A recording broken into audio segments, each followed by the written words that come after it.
on AM 560, 96.1 FM, and 87.7 FM. This hour of Sports 56 Happy Hour is brought to you by MemphisFarmers.com. Insurance coverage backed by a local agent and a brand trusted nationwide. We are farmers. MemphisFarmers.com. Check it out right here. Ladies and gentlemen, and Now, the only man to give death a near Johnny experience, Johnny Harden. And just so you know, Gabe, Death called back and wanted some more. Welcome back into a little Sports 56. It's time for happy hours. Greg and Eli have parted. Peter and CJ were on this morning, and of course, Wolo and Stats are going to follow up. But I just have to say before I get going today, welcome in, love y'all. Y'all know me, Johnny Radio. Y'all know Gabe, my good friend at G_Coon71. But my favorite segment has become the music segment, and we're a sports show. But it is great hearing all the people who jump in and talk about all this music. And I've never even heard of some of the music that you bring up or that Gaston brings up. And then whenever Eli I brought up like country, the electro indie. That was my number one song today. I'll play it for you here at the break. Yeah, you're going to have to pray for it because I had no idea what you were talking about, but it was awesome. And I couldn't believe Ribs and we're in Memphis, Tennessee. Like, I love whiskey. I didn't hear any Doors. Like, I play it every day. I can't believe that Widespread Ribs and Whiskey didn't make it, man. What do we do? I would have been the one to put the Widespread What in do we there, do better, though, in this city than Whiskey and Ribs? I can't think of anything. Oh, St. Jude. St. Jude, Ribs and Whiskey. That's what we're known for, I hope. But anyway, welcome into the program. I hope everybody had a good weekend. I know everything in the world is absolutely lunacy. Kind of tweeted out something I was laughing about this weekend, and I was thinking about it. I've never wanted July to get here so bad. And then as I sent out that tweet, my girlfriend, Honey, y'all know her, she looked at me and said, I thought you hate July. And I said, I complain that July is the worst month. July and August, it's so humid and hot in Memphis. Yes, I complain that when I get out of the shower, I start sweating. That's annoying. But that's just a Memphis thing. But right now, it's not about just a Memphis thing. It's not about just this thing. I was trying to explain to her where she's not even missing.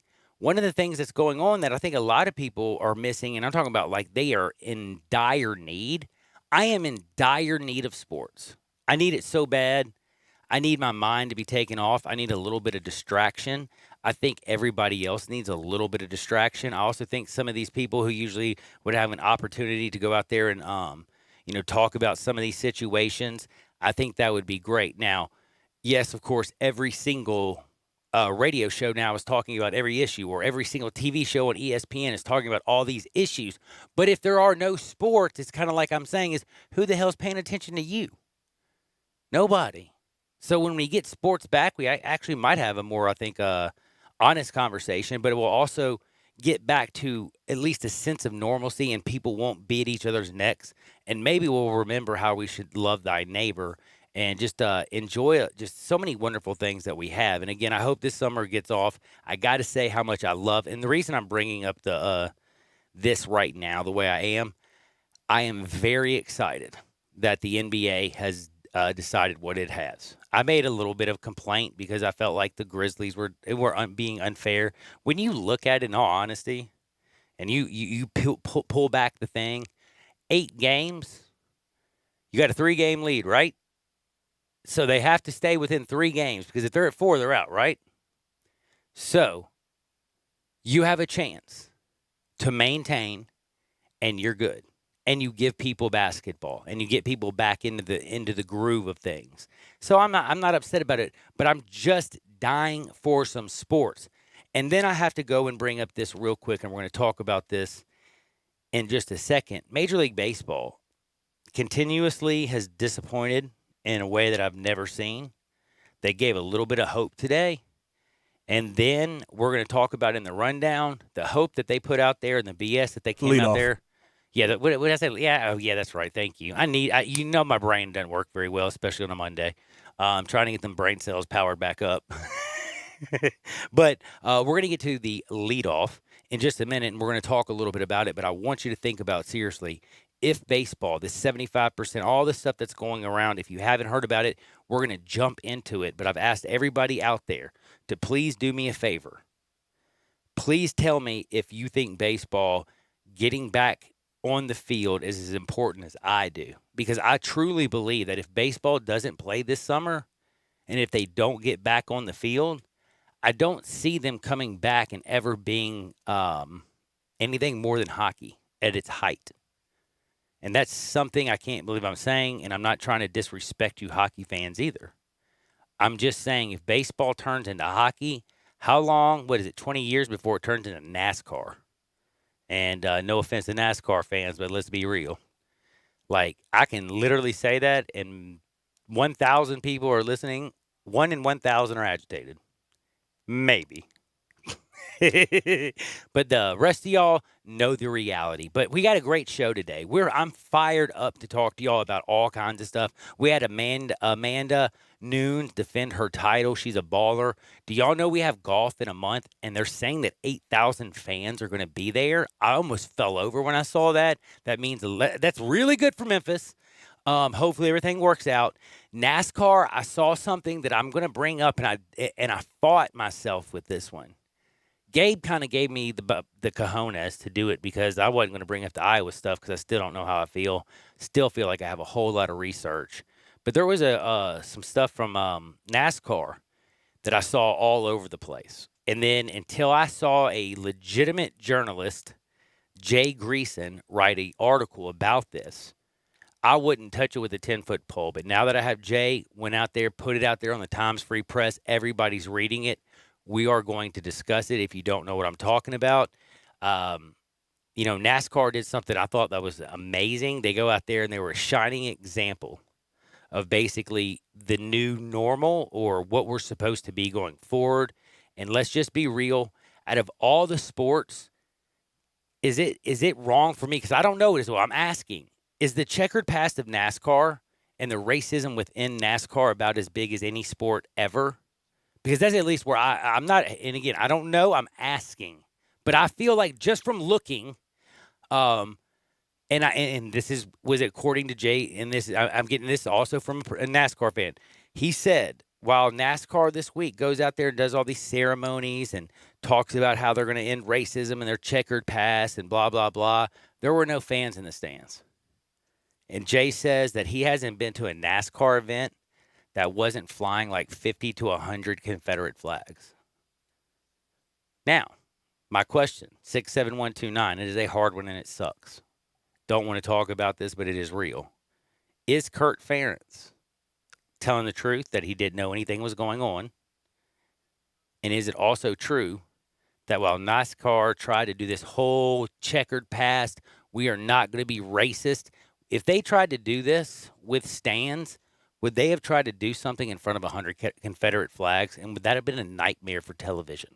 Because in my personal opinion, the only chance NASCAR ever had an opportunity to make the statement before and after the race was for one reason. And that's because they didn't have fans in the stands. Because when you get fans in the stands, and if you go and look at these pictures, I did not know this. I don't watch NASCAR. Like, homie put out a ton of, photogs, and you would think this is from the 50s or 60s.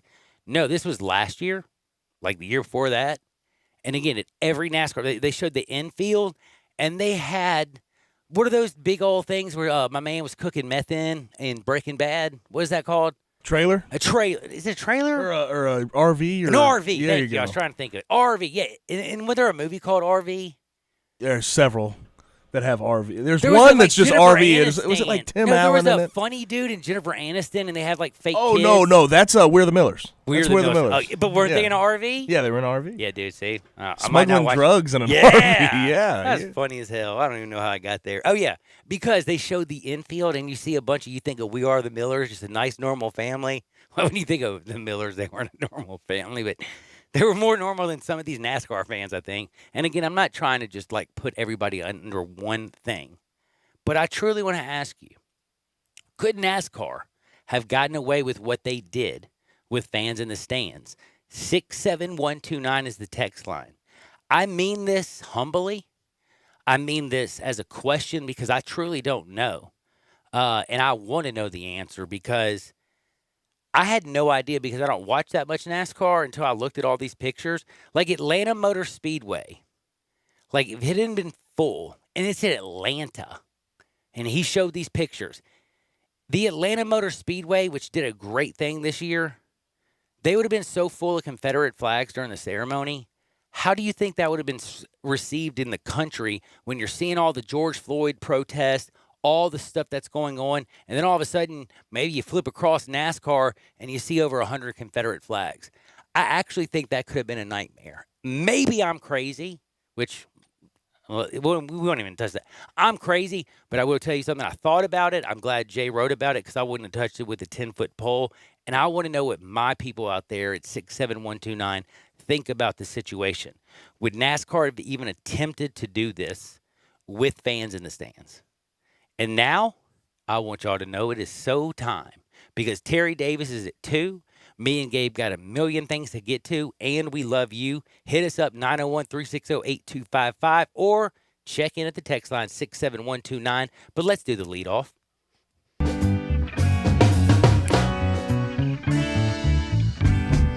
So you couldn't play your song today. I could not, man.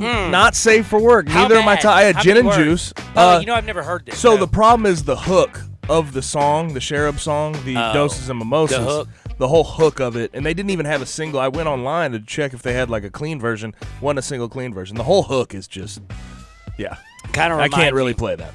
Oh, never mind. I'm not even going to go there. Most of the listeners won't even. You want to start up? Let's get it going? Okay. Let's do it. So I want to start with Adrian Peterson. He says that he will without a doubt kneel when it gets to the season during the national anthem.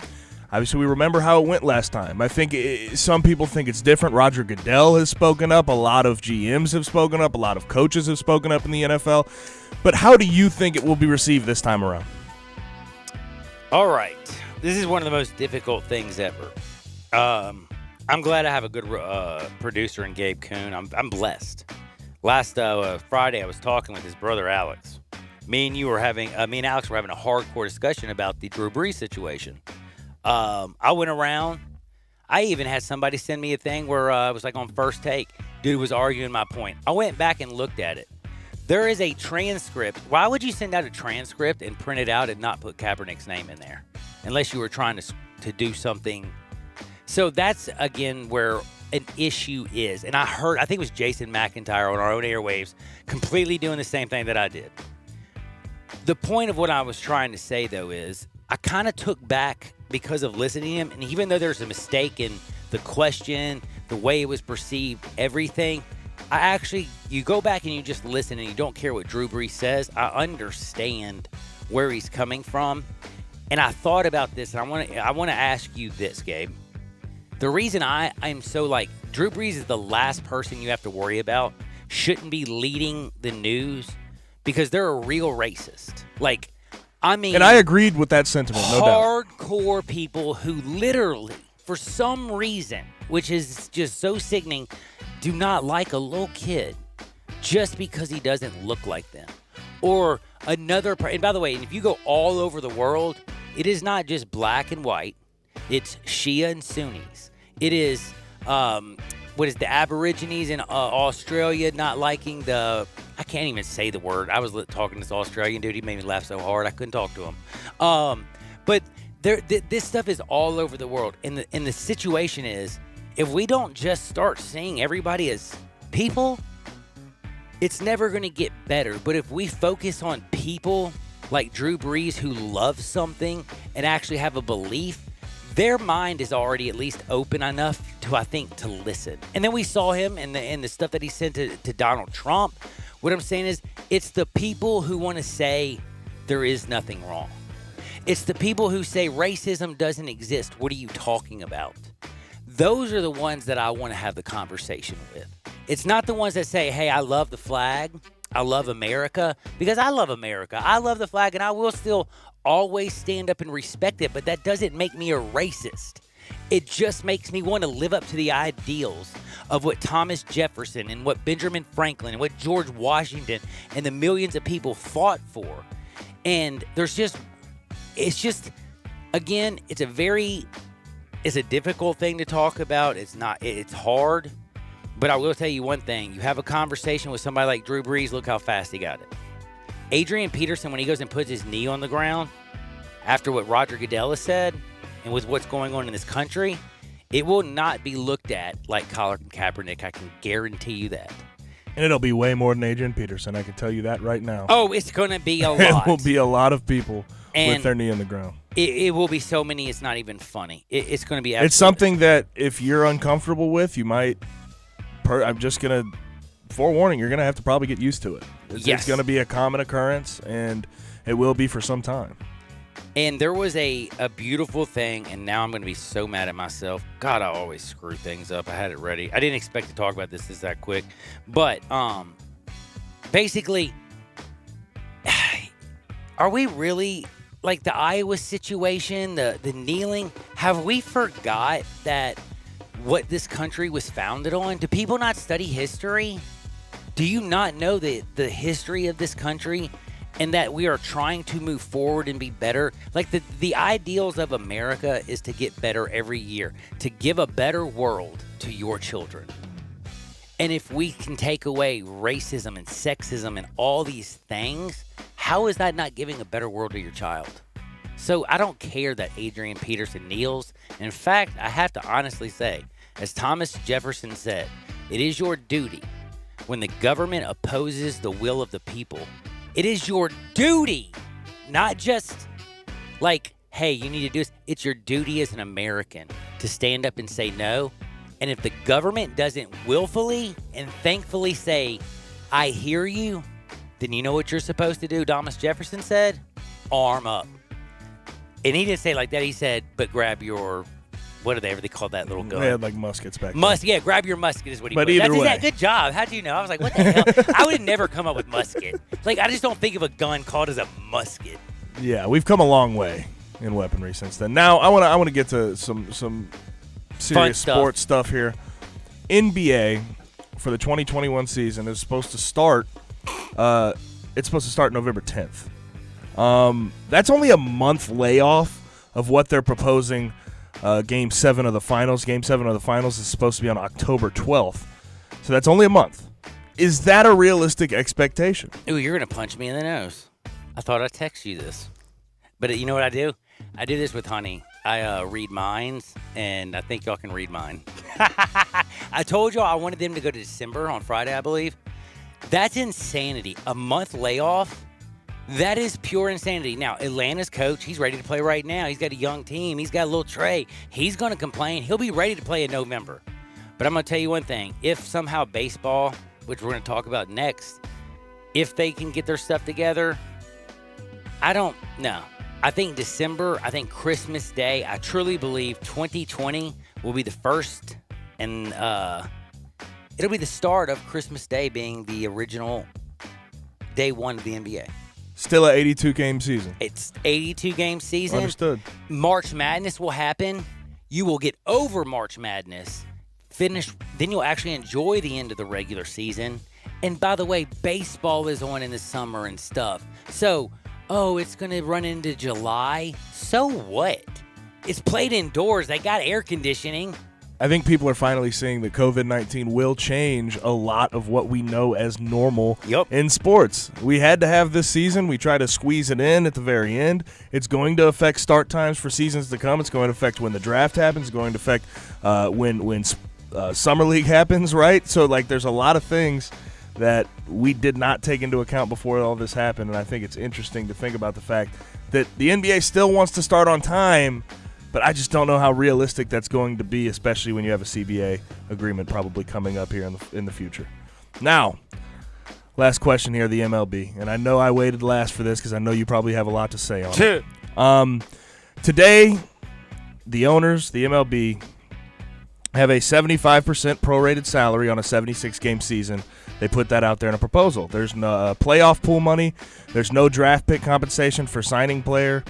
The season finishes September 27th. Postseason ends at the end of October. Some think it was a significant move towards players' demands and effort, and an effort to sort of play more games like the players had asked. What are your thoughts on this proposal? It's a joke, and you're gonna I almost just want to just say what Andrew McCutchen did. LOL. Did you see his tweet? Tell us. How is it that these owners don't get it? am I the only person? Like, have you looked at any of the players?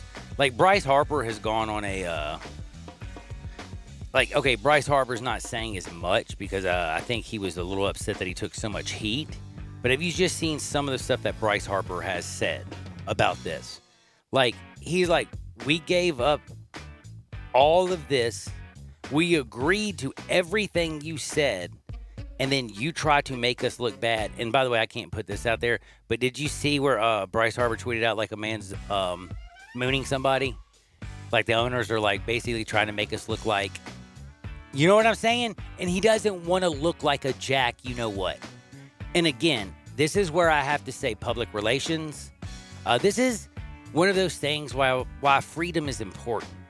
Because the powerful, if they control the narrative, and if they can just feed you propaganda, and you're just going to eat it up and read it, you're going to be like, yeah, they're playing a kid's game. They're getting paid millions of dollars. Yeah, they need to get out there. What a loser Blake Snell. What a loser Bryce Harper is. Andrew McCutchen tweeted LOL. There was a person who tweeted back at him. LOL, you think it's funny? All we want is baseball, and all you want is money. Go bleep yourself. And I'm thinking to myself, my man, have that same energy to the owners, right? Yeah, it's like, dude, how is it that you can attack a player so hard when the Players Association has literally, okay, I'll take this haircut. You know they had a signed agreement, right? All the owners had to do was go with the agreement they agreed on the first time. Then they had a huge fight, and I want to remind you of this. It got ugly. And then guess what? The players agreed to even more of a haircut. And they just wanted a little bit of they wanted to open the books and say, hey, I want a little playoff percentage of the playoffs.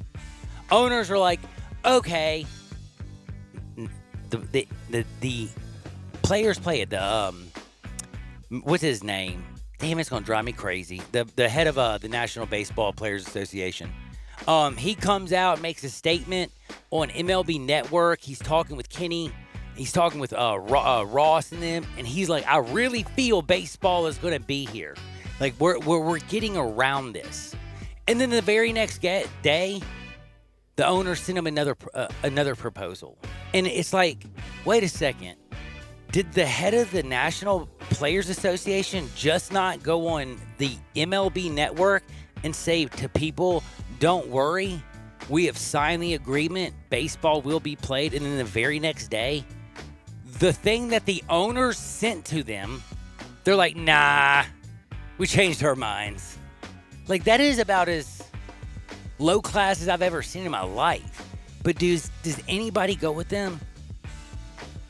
Never have. And you're thinking of Tony Clark, by the way. That's it. I knew it. You But know what? no you know one what I ever- wanted to say, by the way? Will. I kept wanting to say Will Clark. And I'm like, well, I know it's not Will No Clark. one 'cause I know ever Will has Clark. really sided with the players. I mean, like, there's certain people that do, but I think in the grand scheme of Plus things they're with diff- baseball, you see like the players have a lot of say, and they have a backbone, and they don't just let the owners get over on them. So what the public may perceive as a fair deal for the players is not always what it seems like on the surface. And then the players realize that, and they deny these sort of proposals that they keep putting out there, and that's just why. Can I ask you this? That's why the players get this bad look. Can I ask you this? Did you see where Tony Clark and Rob Manfred had an unbelievable talk last week?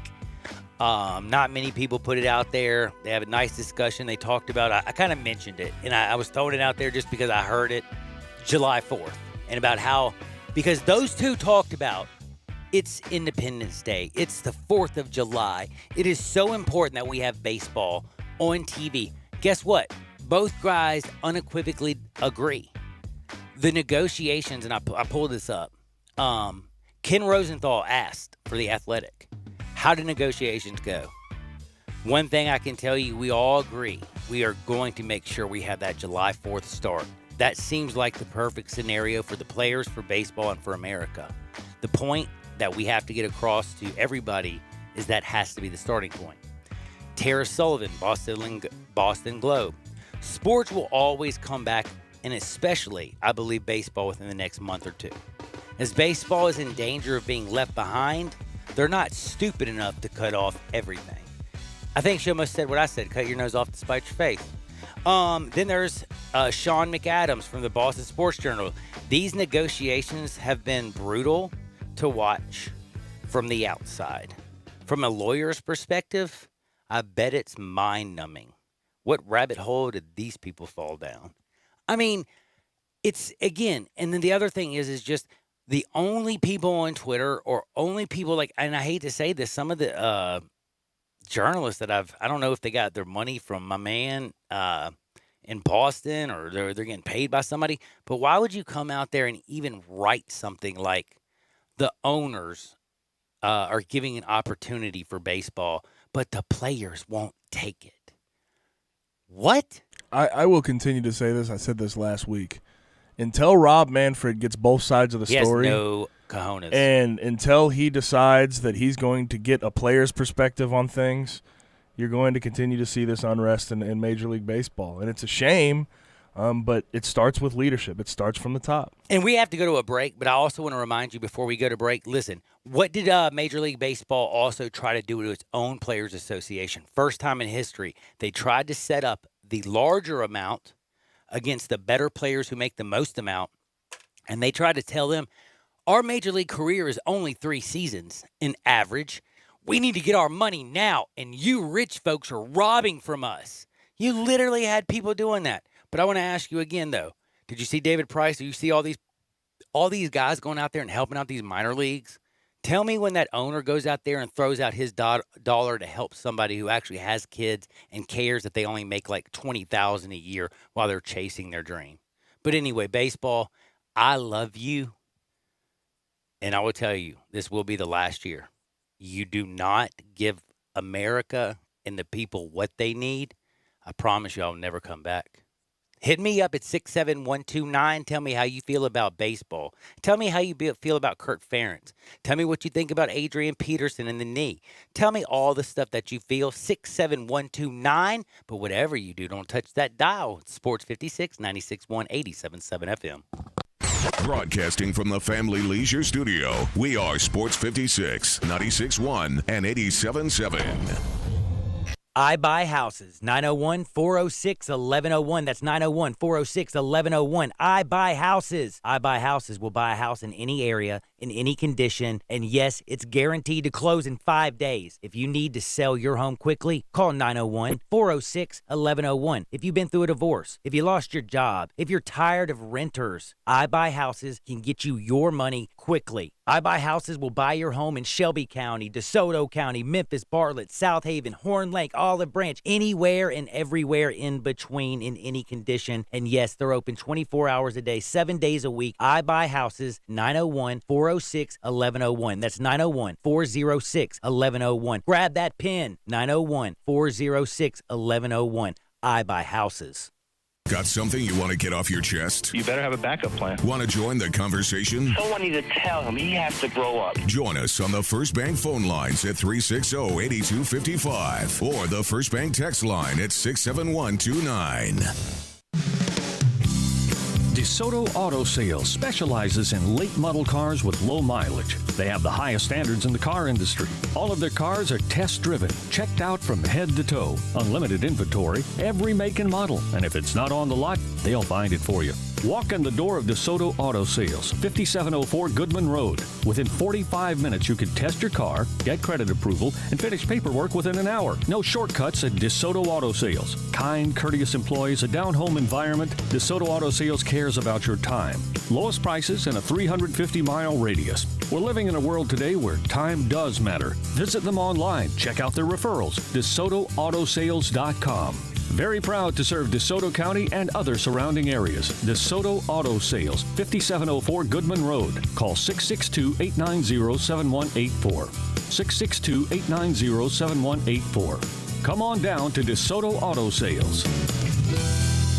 Hi, everybody, The Herd. Over 50 years ago, two men with a passion for motorsport and engineering began building race engines in an old abandoned mill. They saw an opportunity on every wide open road and an invitation in every curve. It was a chance to push the envelope, break all the rules. It was a chance to prove that a 2-ton family sedan could have the performance to compete in a 24-hour track race. But shocking the competition and building a reputation, it wasn't enough. Their vision was to expand upon the excellence they had created. This engineering company continued to validate their belief by putting race car engines in luxury sedans and proceeded to stun the elite in world motor racing by winning and winning and winning. We may never truly understand what drives Mercedes-AMG to break barriers, along with every record in the book, but here's to allowing us to enjoy the results. Learn more at mbusa.com/AMG. Mercedes-AMG. Driving performance. Welcome back to Sports 56 Happy Hour with Johnny Radio. This hour is brought to you by MemphisFarmers.com. Insurance coverage backed by a local agent and a brand trusted nationwide. We are farmers. MemphisFarmers.com. Well, show me the way to the next whiskey bar. Oh, don't ask why. Oh, don't ask why. Whiskey Bar. Show me The Door. to the It didn't even make it into y'all's top 5. But I love Whiskey Bar. But at least if somebody texts in what? 1 bourbon, 1 scotch, 1 beer. Yeah, if you don't know what I'm talking about, make sure you tune in to Sports 56 Middays with Greg and Eli for their 5 songs. What is it? Every day at 12:45? Isn't that when y'all do it? I think so. Around 12:45, but it's really awesome. But I want to say thank you so much for tuning in. We got some serious stuff to talk about. I got to talk about Iowa.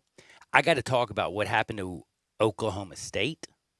And if you're Kansas, and if you're, let's just be honest with you, if you're one of these basically programs that has gone out there and bucked the system, and then you see what happened to Oklahoma State, you're probably scared to death. I mean, Memphis, I am not going to put them as one in that same conversation.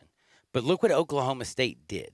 Oklahoma State went out there and did everything that they were asked to do. And if you don't even know what I'm talking about, well, Oklahoma State, just so people know, they had 1 level 1 violations. And guess what it brought to them? Do you know what Oklahoma State got last Friday? Postseason ban. Dude, it's not even just that. They got this is 1. By the way, and I don't know if you realize, do you know how many level 1 violations Kansas has currently? I believe, was it 5 or 6? 5 level 1 violations.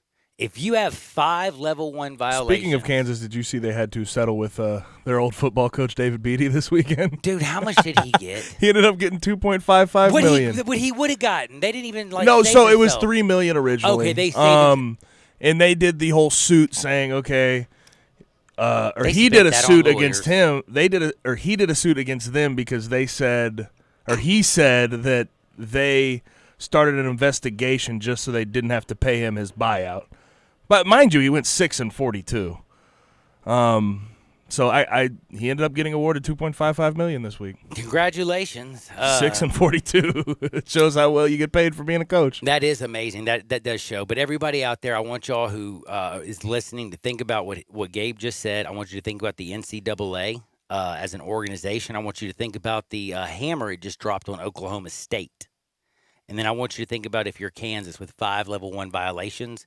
And by the way, Oklahoma State, they self-reported and they cooperated unequivocally. Kansas has basically said, I'm Snoop Dogg. I got pole dancers. Let's do this. My name is Bill Self. We don't care. South Carolina, TCU, Louisville, by the way, NC State, LSU, Auburn, Arizona, USC, and, of course, our Memphis Tigers and from Wiseman last year. There is a lot of programs right now that have violations. Worse, some not as bad. But when you look at Oklahoma State and what they did, I just want to ask this very simple question. Is this an organization in the NCAA that is fighting to stay alive? Is this an organization that realized that it's on its last leg and maybe is taking the wrong fork in the road? I don't know if coming down hard to try to prove that you're important was the great thing right here. I honestly don't know anything, but I want to ask you this right now. All you people out there, 67129, hit me up. Is the NCAA the most dead organization in the water? Is it DOA on arrival, or are they going to somehow change it? Is it going to become important? But after the pandemic, I mean, the global pandemic of COVID-19 has shown, wait a second, the NCAA was always bragging about how we just forked out $36 million to each school. And they gave all this money to them and all this money to them. And then we punish these people. And then we have 1 year where there's a little pandemic and there's a little bit of worry. And guess what most of your schools do? Remember Title IX? Y'all kind of forgot about that bad boy. Like, totally. Oh, we're cutting every women's sports, track and field. We're cutting all this. We're cutting. Football, baseball, and basketball, baby. NCAA has literally taken everything that it supposedly stood for, thrown it out the window for what? Money. Now, we've also found out that money is always the root of all evil, but it is also the one thing that makes this world go round and round, and everybody cares for it. That's why the owners are making the players look like a-holes. That's why the players are fighting so much to make the owners look bad, but it ain't working. And that's why we stand where we stand. But I want to ask this, and then y'all hit me up at 67129 because we're about to move to Iowa. But with the NCAA doing what it did to Oklahoma State, if you're Kansas, honestly, do you have a prayer? And the reason I mention them over the other schools, there's a lot of schools. Like I said, those are the schools with level 1 violations right now. But nobody has 5 like Kansas. Kansas had 5. And by the way, truthfully, I like picking on Kansas because they did break my heart in 2008. I will never forget that Mario shot. And then I literally was like, oh, my God, I think I just died. But I didn't. But thank goodness, I guess. But, whew, I want to know, is this the, real, a lot of people think I'm crazy. It's either going to be the end of Kansas or the end of the NCAA. Because if the NCAA doesn't come hard on Kansas and what they just did to Oklahoma State in their own damn division, you think that that's not going to cause an outrage? Oh, it's going to make people go bananas. And if you see more cuts like with what Iowa State's doing, with you see more quote Power 5 schools who are somehow losing money when you were up there standing out there, we're making more money than anybody. Come on, man. And then plus your salaries, Mr. Emmerich, Mark, what's up, are public. So, when you're paying yourself, $1 million and, a little change, it don't look that good, especially when you're making all these horrible decisions. Now, Kansas State just got the bleep. Oh, by the way, Creighton, Alabama, Auburn, Bruce Pearl. Has Bruce Pearl ever, been like, hey, what's up, NCAA? Y'all know I cheat, but I ain't going to talk to you.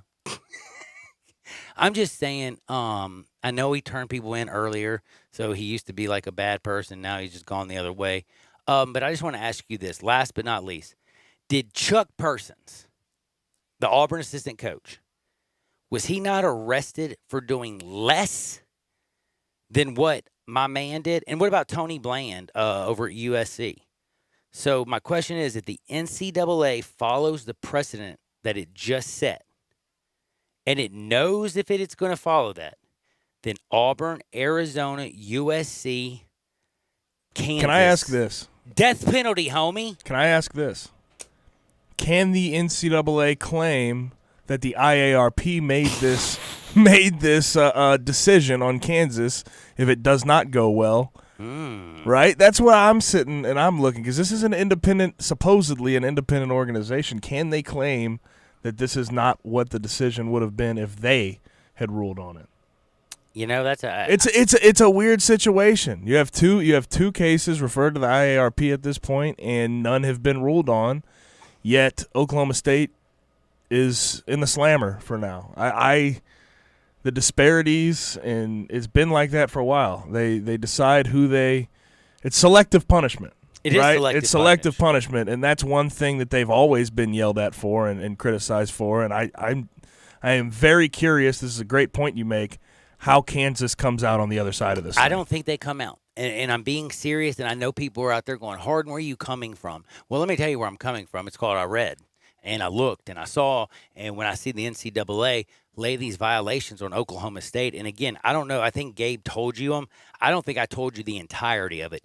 They have a 1-year postseason ban, 3-year probation, a fine in $10,000, 3 scholarship losses over the next 3 years, and guess what?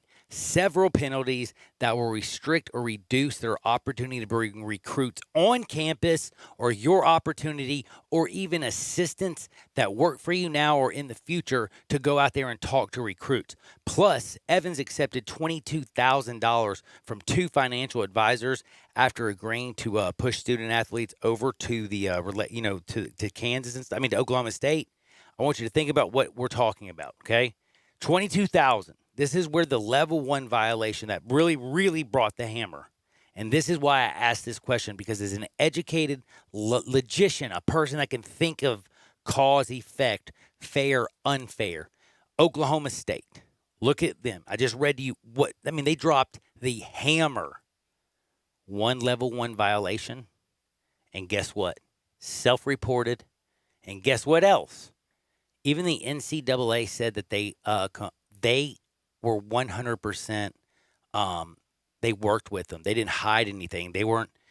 They didn't. Do anything. Can I ask you a question? What has Kansas done? They fought it the whole time. They've said they've done nothing wrong. In fact, I found out where Bill Self says, they've done nothing. They're not saying anything. Anyway.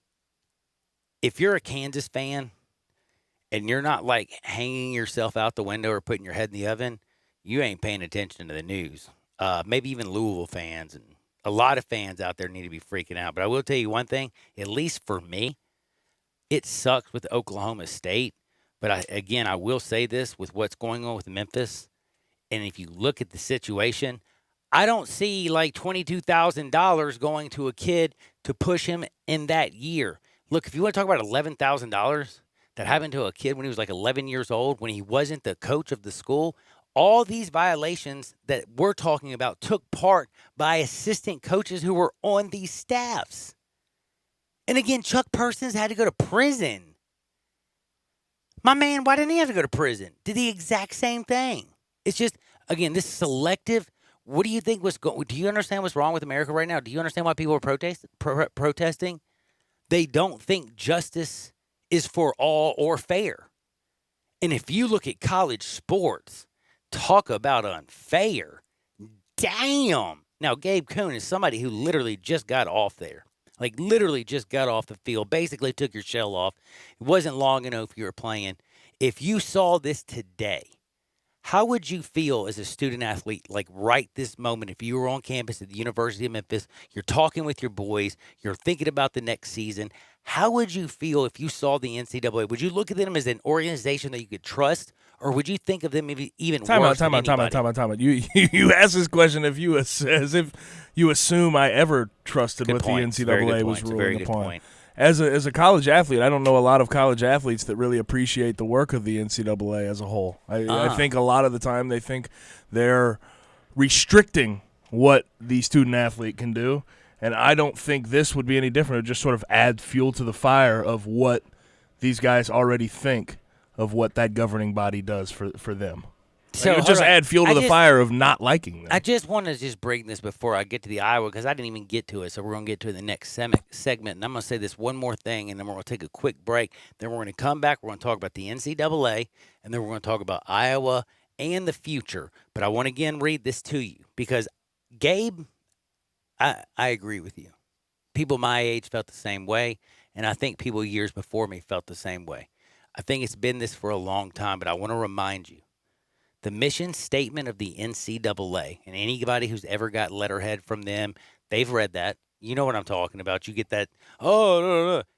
Our purpose is to govern competition in a fair, safe, equitable, and sportsmanlike manner, and to integrate intercollegiate athletics into a higher education so the educational experience of the student athlete is paramount.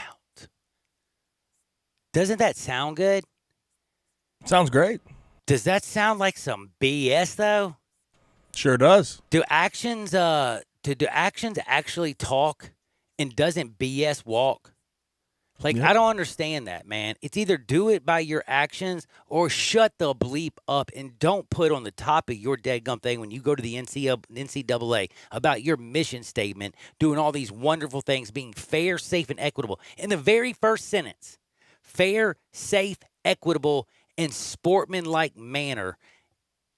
I'm going to vomit. I'll be back in 2 shakes. If you're having a bad day, though, I'm going to tell you one thing, MemphisFarmers.com, because if you're having a bad day, he can fix you. And just so you know, I was having a bad day for a month.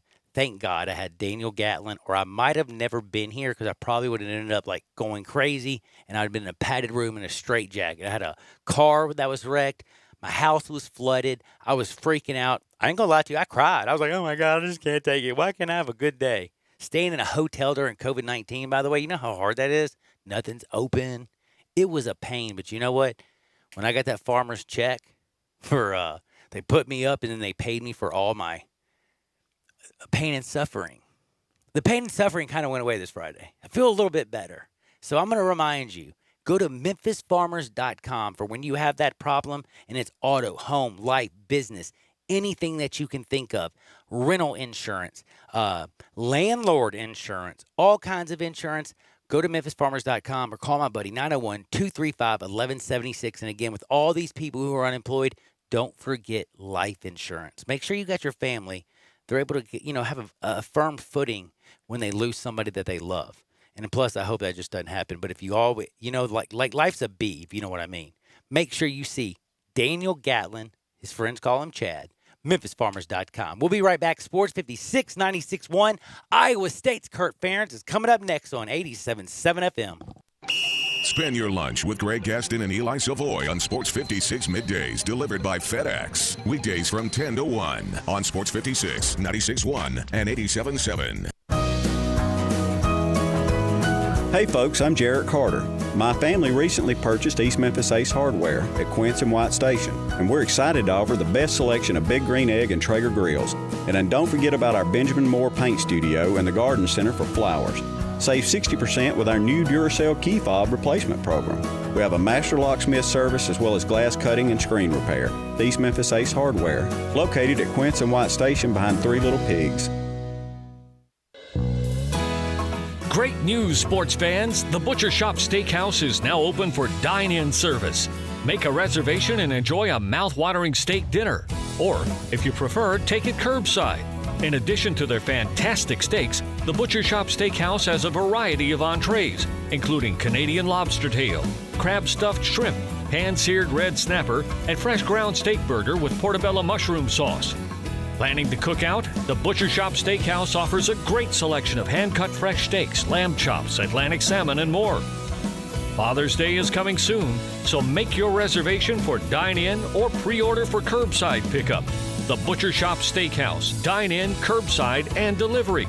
Call us at 757-4244 and visit our website, thebutchershop.com, for menus and more. The Butcher Shop Steakhouse, Walnut Grove and Germantown Parkway. Has this ever happened to you? My friend was telling me about his new pair of headphones, so I looked them up online. Now, everywhere I go is a creepy ad for those headphones I looked at one time. I hate that feeling like I'm being watched. I got DuckDuckGo and saw a difference right away. With one download, you can search and browse privately, avoiding trackers, all for free. It's that simple. Take back your privacy online with DuckDuckGo. Privacy simplified. Welcome back to Sports 56 Happy Hour with Johnny Radio. Kick it over here. This hour is brought to you by MemphisFarmers.com. Insurance coverage backed by a local agent and a brand trusted nationwide. We are farmers. MemphisFarmers.com. Thick and thin, I'm your pusher man. I'm your pusher man.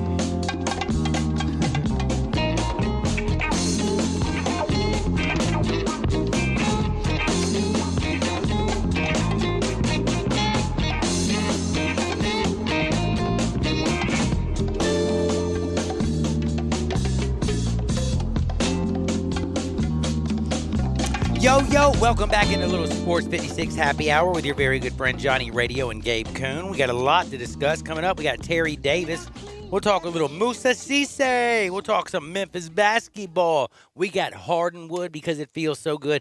All kinds of stuff to get into. But if you've been paying attention, we're in the middle bit of a crisis. Major League Baseball, a huge crisis. I really believe they could move all the way down to 4, maybe even 5, because UFC could even pass them with Fight Island passing. And they had another great weekend. UFC is just growing, and growing by the day. I mean, do you remember that sexist comment I made like a year ago that I don't want to watch women fight? I think it was a little less than a year ago. Okay, man, I've become a better person like just in the recent Hey, time. you don't have to enjoy women fighting. You don't couldn't have to watch enjoy it. it. I can't blame you for I it. enjoyed the Amanda Nunes. That woman is bad to bone. She's ridiculous. She's one of the best fighters in UFC history. Dude, she is awesome. Like, straight up, like, Conor McGregor, why was he, like, given so much love? I understand he, like, knocked dude out and fought Floyd Mayweather and lost. Because of the swagger he has about him. I love the way he talked, I guess. I hear what you're saying, yes, and it was swagger. But I don't think there's ever been a female in our history. You can go back to Venus and Serena when they came up in tennis. You can go back to Billie Jean King when she beat Deadgummit. I didn't get to anyway, beat my man, the other guy. But what I'm saying in female sports, like UFC, it doesn't matter if they're 135 pounds, if it's heavyweights, it doesn't matter if it's women, it doesn't matter if it's girls. As long as they get in that octagon and they give you a show, people are loving it. And heck, there's a dude I've never even seen this week, and I don't know his name. Don't know much about him. But do you know what I'm talking about, where he punched that one guy, and he faked with the left, and then just went bam, and just came over with the right? Cody Garbrandt. Yeah. And knocked him out in one punch. Dude, it was so awesome. I don't know why. Like, now, if it didn't happen, this pandemic did not come through, I'm going to tell you a secret. I'd still be very anti-UFC. Never have been. I like boxing. I got gloves. I like seeing big dudes like Mike Tyson and you know what I'm saying? Okay, let's talk about it But then. I'm getting Let's used talk to about it now. I love the it. UFC is why. I'm just going to ask you: is it more entertaining than boxing? At first, no. At first, it was such a violent sport. It's still violent. Oh hell yeah! But you know what? I'm getting used to it. I know, isn't that weird? It's like, Well, there's rules. Like they are don't let rules. you do anything. I know, but it's at first it was like, and again, at first I couldn't handle the women hitting each other like that. Again, I was just like, I have daughters. Like, there's no way in the world I would let my children go to an MMA gym and start fighting. You know what I mean? I'm sorry. I guess I'm a bad dad. I don't know. Amanda wouldn't have made it this far if I was her daddy. But she's so good. I know she would kick the tar out of me, and I can't believe I'm admitting that on the radio because I would have gone out there before. I just love it, this man. week and said I would have beaten any woman on planet Earth. Now I realize, like, nope, not even a chance. I just love it because, like, stylistically, you get to do. There's so many That's more what I aspects to it. See, and this is what I'm going to tell you. So there was the days with the Hoist Gracie, and I don't even know if you knew I even knew. Well, who the that Gracie was family back in days where I wouldn't watch none of that at first because I got into a little bit of it until they got like these 400-pound men fighting like 135. Yeah, that was a joke. Jiu-jitsu, and That was a joke. Yeah, I was going to say it ended up reminding me of Muhammad Ali when he was it Muhammad Ali who fought that you don't even know about that dude. I think that dude. I said wake and bake every single day, and we'll have a peaceful world. So I've lost a little bit, but unless I am crazy as heck, Muhammad Ali fought a Japanese wrestler, and that Japanese wrestler or Japanese kickboxer is what it was, if I remember correctly, and that basically ruined his career because the dude just destroyed his legs. Hit me up at 67129. Please tell me that I am not crazy, and then he fought some deadgum Japanese kickboxer. Don't you have I remember Google over there? Floyd did that. No, you have Google. I'm talking about this is like back in like 78. Like when I was a little punk. But anyway, the point was, what was the point? The point was that gimmicks don't work. Wrestling, I was destroyed when I found out it was fake. Muhammad Ali fought Antonio Inoki. Man. He's a Japanese professional wrestler. And That's what it whoever looks like. said that you could lose your brain cells or something, please get real. So I was right about that. But what I'm trying to say, and we will get on Iowa State and Kirk Ferentz, I promise. But gimmicks don't work for me. I'm not a wrestling guy. But you know what the UFC did? They proved to me they're not a gimmick. At first, I thought it was just, there's this octagon. It was a different style of fighting. It was so violent.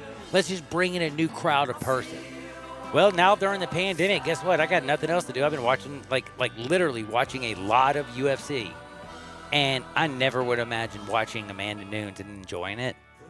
I was running around the thing going, that woman's bad. You know what I'm saying? Like, instead of like being sick to my stomach, I was like, I love her.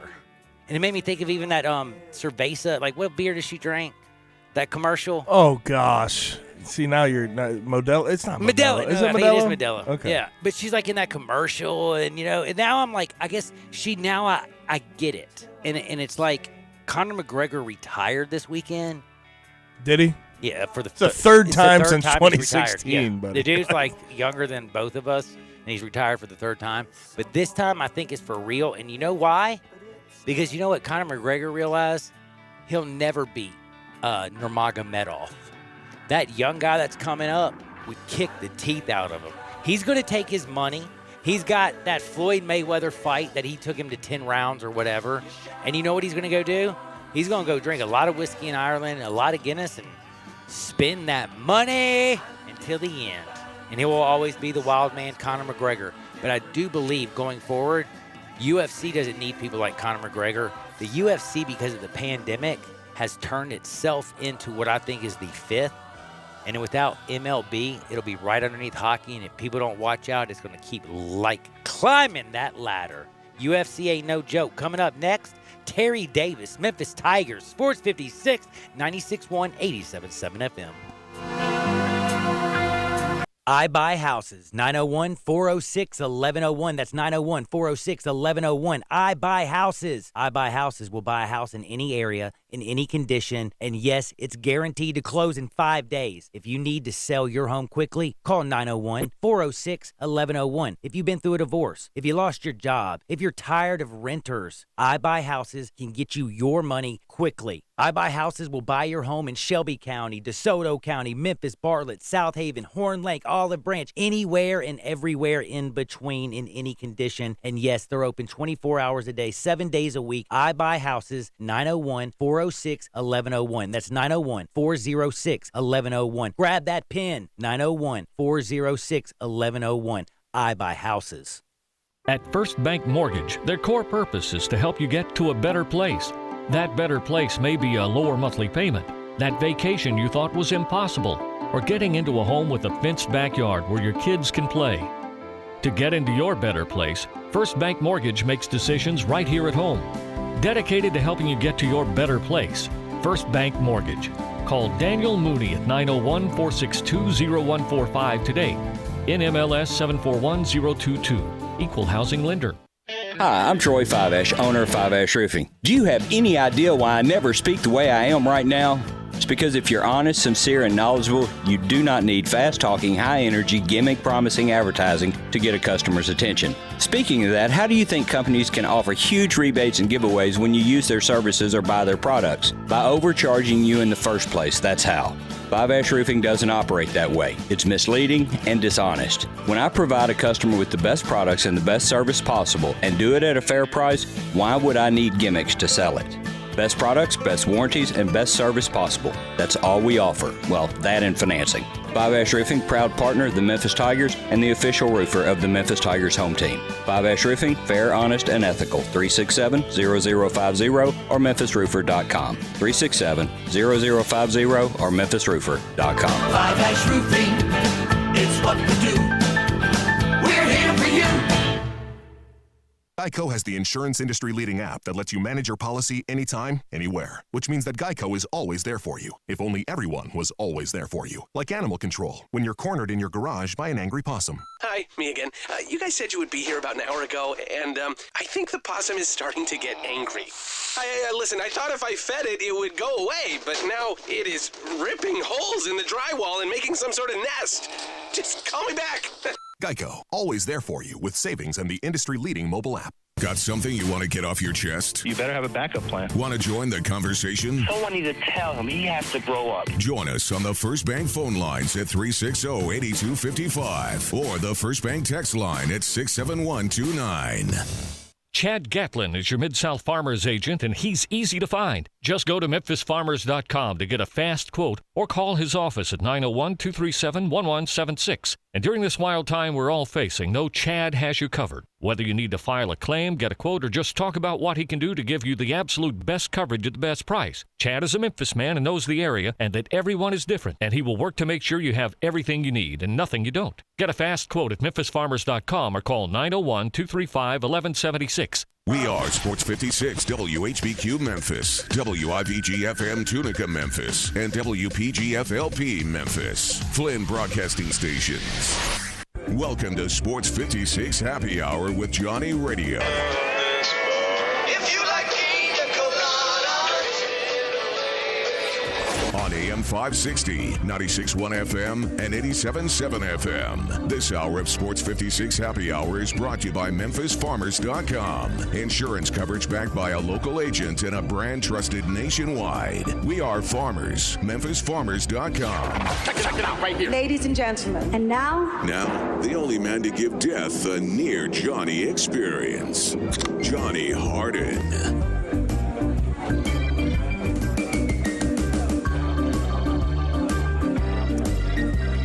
Light me up. It is a beautiful day.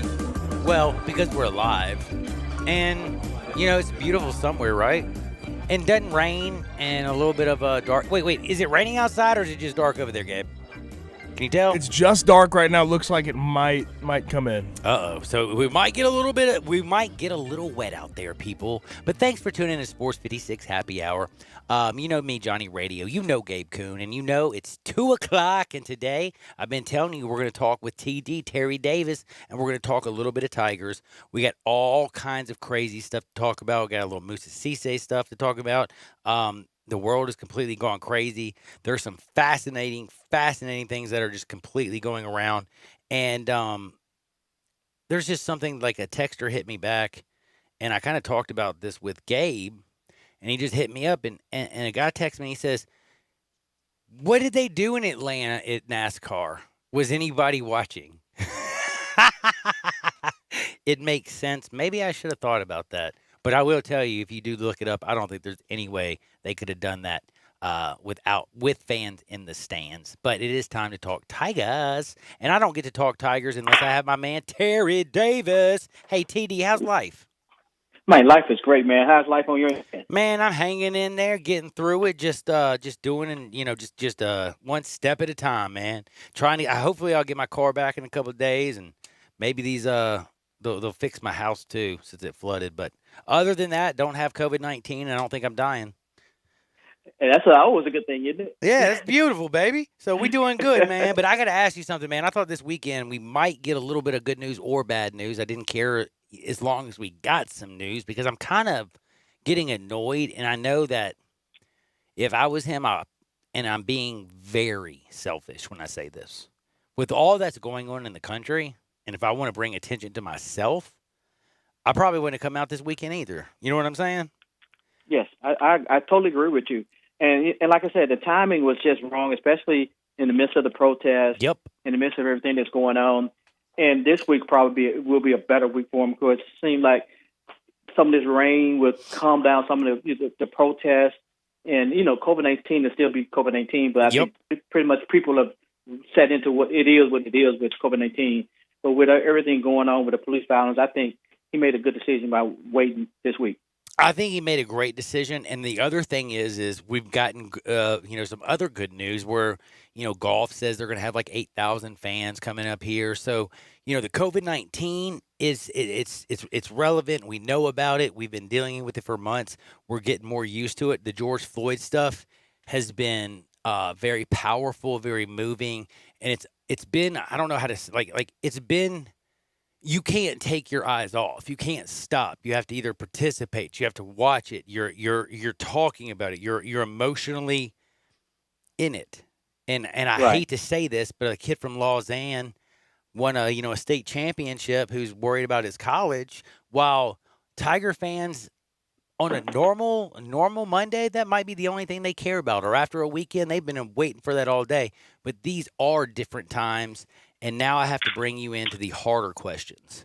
Because is there any chance because of last Friday, or was it strictly because of George Floyd, do you think, and the protest that Musa moved his decision? Or do you think the fact that the NCAA came so hard, so down on Oklahoma State, who was so it was a self-admitted violation. They worked with the NCAA, and then bam, they get fined $10,000. Bam, they get 1 year postseason. They lose 3 scholarships. All this stuff, they get hit so hard. And then you look at what Kansas, 5 level 1 violations. You look down at LSU, we got 1 right now. Some people say they think there might be another one coming. These are the kinds of things that I'm wondering, if you're him, are you almost saying that, yes, I kind of waited for George Floyd, but now I might need to wait to see what the NCAA is going to say about some of these schools? I think in his situation, I think he really don't care because he doesn't. I really don't think he cares because, like I tell people a lot of One times, and done. A lot of these kids, the only thing they're looking at is what can I get in to prepare myself in the NBA. That's the only thing they really care about. A lot of these kids don't think about playing for the tournament. Last year, people didn't go in. There wasn't a big outcry. Oh, I missed it. But, it's no big deal.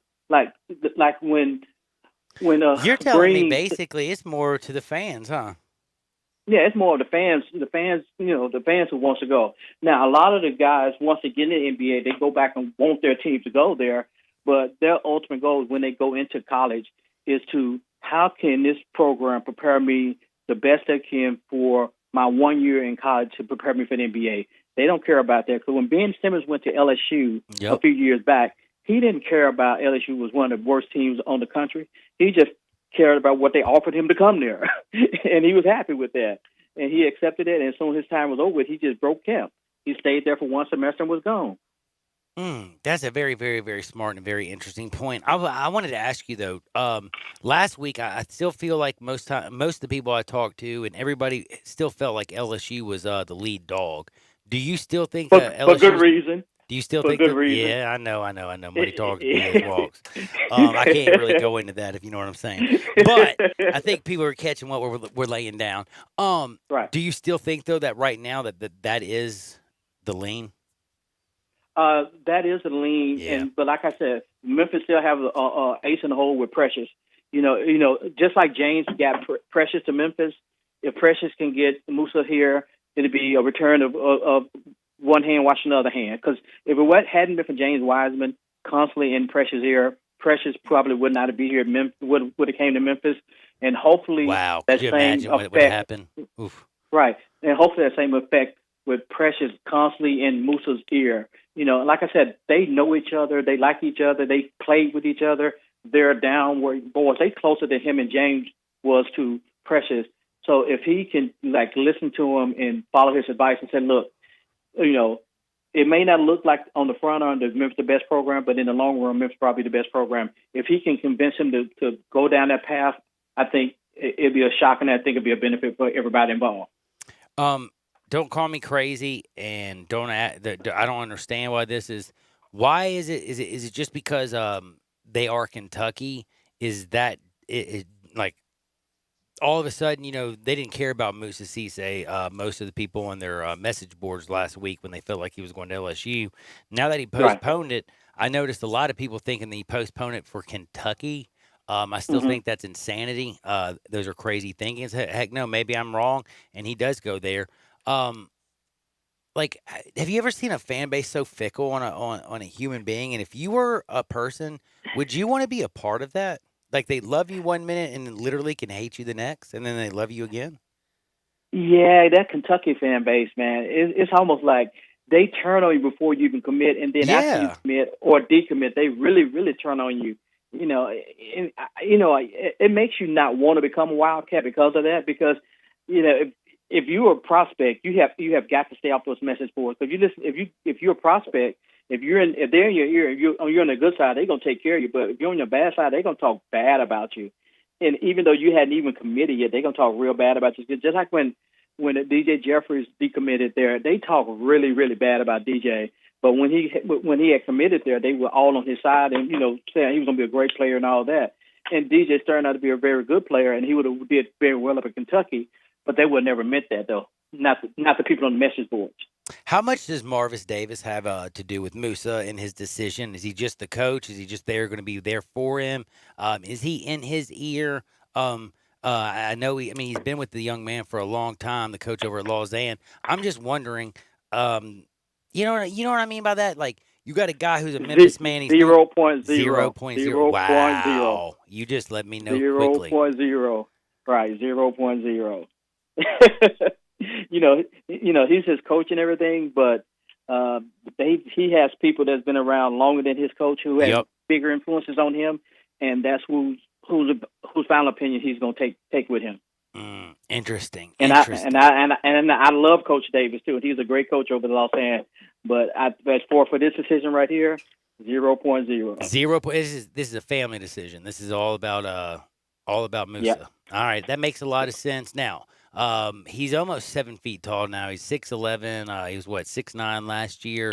How much growing do you still see going into this man's body? I mean, is he a full-grown man? You got a little more to go. Are we going to be able to put some weight on him when he gets in there? What do you think what do you see him in 4 years? What do you see Moussa Cisse?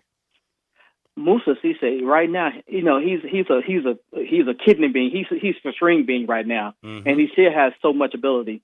If he can continue improving his offensive ability, then add about 20 to 30 pounds of bulk, I think he's going to be pretty good. Because right now he's going to be a defensive gem. He's not as polished as a lot of people think he is offensively, but he has a good moves. But he's got to develop it on the elite level. But I think he could potentially be a top 10 player and a potential future NBA All-Star if he can continue to have the work ethic that he has and put on that weight and continue to love the game like he does. I think he can be a potential All-Star one day. Interesting. At 6'7", somebody said since you don't think Coach Davis has anything to do with it, will Coach Miller leaving Memphis have anything to do with Moussa Cisse? No. Man, these are all good. These are all good answers. I kind of like that. Now, we talked a little bit about it. Okay, just we touched a few things. But you've seen, how Jeff Goodman, some of these, I guess, some of the larger writers at first when Penny came to the University of Memphis, how much they attacked him, called him a high school coach, blah blah blah. Is he starting to actually garner some respect? Because I've seen a lot less of that and a lot more, look what he can do, or see this R.J. Hampton and, Mike Miller's leaving. It could have a ripple effect, but Penny's strong. I mean, if this was written, a year ago, they would have absolutely, I feel like, just pinned him to the board. Is Penny actually starting to garner some respect throughout the national writers? You know what? One thing national writers respect more than anything else is access to your program. And that's one thing Penny has never, hindered anybody from coming in. Even when they were talking bad about him last year in his first year, he continued to let people come in and watch his practices, certain select media. And then, that builds rapport with them. And once you build a rapport with them and they get to know you and get to know who you are as a person and as a coach, then they can bring more stuff into you. So all the hearsay they hear from the other coaches, they found out it's not true. Then you're on the same playing field as the rest of the coaches. It's flat out just fascinating when you think about all this stuff. I am fired up, and I want to also ask you a very weird question. I think I kind of talked to you a little bit about it, but not much. But it's kind of been something that's kind of just in my little circle come around. People are wondering who they think is going to be the better pro going forward. Now, of course, James Wiseman, wowzers. I think he's going to go before Precious Achiuwa. The height, the athleticism, all that stuff. But a lot of people think that Precious Achiuwa will end up having, or at least a few people think that Precious Achiuwa will have a more of an effective NBA career. That Wiseman, if he's not a star, he's got to have the ball. Anyway, my question is, who's just basically from Terry Davis, the guy who watches basketball, basically spent your whole life around people like this, and that's all you do, and you eat it, you drink it, you breathe it. Who's going to be a better pro, James or Precious? James Wiseman. Unequivocally? Not even a question? Unequivocally. Not even a question. Because Precious is a go-getter. But Precious is not a program changer. James Wiseman is a program changer. You know, when he came to Memphis, if he had played, that team would have probably been in the Sweet 16 Final Four. With James Wiseman, if he can, you know, develop his shot consistently from the outside, he got the defensive tenacity, and he has the heart and he has the work ethic because he's a defensive stopper. In NBA, if you know, when it gets money time is in fourth quarter, that's when you make your money because, you know, something like Precious, you know, he's playing below the rim with some smaller guys now. When he goes to the NBA, he's going to play with some taller guys, more athletic. And the things he did in college, he might not be able to do in pro. But the things that James Wiseman can do in college will translate back into the pro because he can shoot over people and he can go around people, and he's not afraid to go over people. All right, quick. This is a tough one. Anthony Edwards, James Wiseman, LaMelo Ball. I am not a big Anthony Edwards fan. A lot of people like him because they remind him of James Harden. Yep. But, you know, that's good for the regular season. But by the way, remember, James Harden, people didn't really like him when he was coming out. Right. But he's great for the regular season. He shoots a lot. He scores a lot because he shoots a lot. And I think Anthony Edwards will put up a lot of points, you know, on that level. But will you be able to win with him? He did not take that Georgia team any further than the team the year before that. If you're such a great player, you make your players around you better, and you can win and get to those good games, which he did not do. Now, LaMelo Ball, I've always liked him. He has a good shot, but he plays no defense. He plays no defense, None. but he will be an exciting player, and he reminds me a lot of the Trae Young type guy, you know, because in high school he didn't play defense. Over in the pro league he didn't play defense. Now, if he plays defense and he can prove that he plays defense, I think he might be better. He might be the best of the balls. He may be the best of the ball. So you think he could be better than Lonzo? Yes. Oh, I like that. Now, everybody knows he's better than LiAngelo, right? Everyone knows that. I'm sorry, that's so horrible. So what is LiAngelo? Is he going to go get like a degree in like accounting so he can keep up with his brother's money? Yeah, so he can get the food truck for him. You know, while they playing, he do the food truck. He'll be out there like cooking his stuff. Oh, dude, this is crazy. One other thing though, because I have to know this, and I know that you're going to laugh at me when I ask you this question, and I just know you're enough of a sports fan. Please tell me you saw Sammy Sosa this weekend. I'm gonna sit down and watch that Bruce Lee. You are okay. And Lance Thomas. I'm going to look all that because I saw some of the, you know, I love Sammy when he was coming up. Dude, me too, man. 98 was big. Yeah, but I was watching him way before 98, back in the days when they didn't have lights at Wrigley, man. You know, so I'm a big Harry Carey guy and Sammy guy. So it's totally funny to watch and see Sammy Sosa.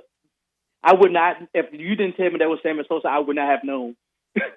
and I watched him play for 20 years. I was gonna say, I'm a baseball crazy person. Seeing him with his little hat on this week, and literally he's wider than I am, almost made me fall over. I had no clues that was Sammy either. It's very interesting. I'm gonna check this out, and I'm gonna ask you about this later on. But then before I let you go, I do have to know, because we talked a lot of Tiger basketball. I'm gonna give you one more guard question, but I want to know going forward.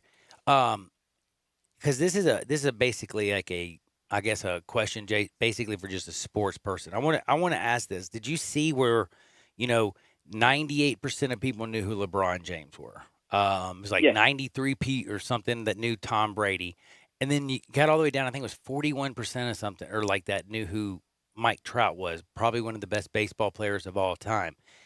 Is baseball, if they don't play this year, will baseball actually end up in, next year being behind UFC? If baseball don't play this year, the hardcore fans like me, I will be there regardless. But they're going to lose potentially a whole generation, because over the last 5 to 6 years, baseball attendance has slowly been going down all across. Minor league parks are pretty much up, but the Major League Baseball attendance has been down. And, baseball has always been a regional sport, and people just watch it on the regional level. If they keep on doing it, it's going to be almost like regional wrestling if they don't watch out. That would be, let's just be honest, that would be a bleeping disaster, if you know what I'm saying. Now, I know. I need to know the truth. Lance Thomas, all the stuff with all that. How is Lance doing? Have you heard anything? What's going on with my man over at the University of Memphis? Everything cool? Everything's cool with Lance Thomas. Everything is super cool, isn't it?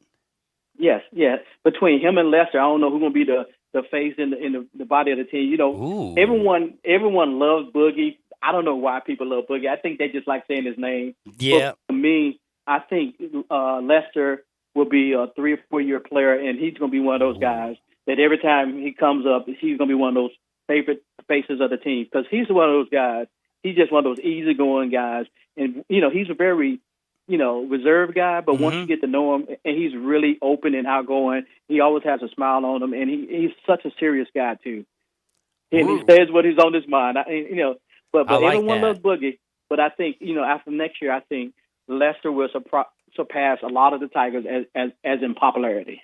Did Lance Thomas and all the stuff, the Laird Veach reacting to his tweet? Do you think that might have been something that was very healthy in the long run? Do you think it was something that in any way could have turned people off, or do you think that maybe it was even kind of quailed before it had how it actually had an opportunity to maybe grow into something bigger? I think it was an opportunity to grow into something bigger. Me because, too. Because some of these guys, you think they're just athletes, but you don't know how deep they are, or how emotional or how political they are, because we never come across them like that. Because some of these guys are more than just athletes. Some of these guys are really deep, and they really have something to say. But since we on that we don't ask them on that level, to get political. We just stick to sports when we ask them questions. But over the last few weeks, Lester and Lance both have been very outspoken, advocates of the cause right now. Yeah, I mean, George Floyd, Breonna Taylor, Ahmaud Arbery, I can go on and on all the way back to Emmett Till and even before then. What I'm saying is all the stuff that's been going down, and his tweet, I thought to myself, wow, this is an opportunity. And then with Laird Veach, coming out there, and, he gave support to him, but it didn't feel, I don't know how to explain it. They made him take it down. He's got, on his Twitter, hey, DM me later, talking to other people. So for people who are real Memphis fans, maybe on the outside looking in, and I love where your heart is.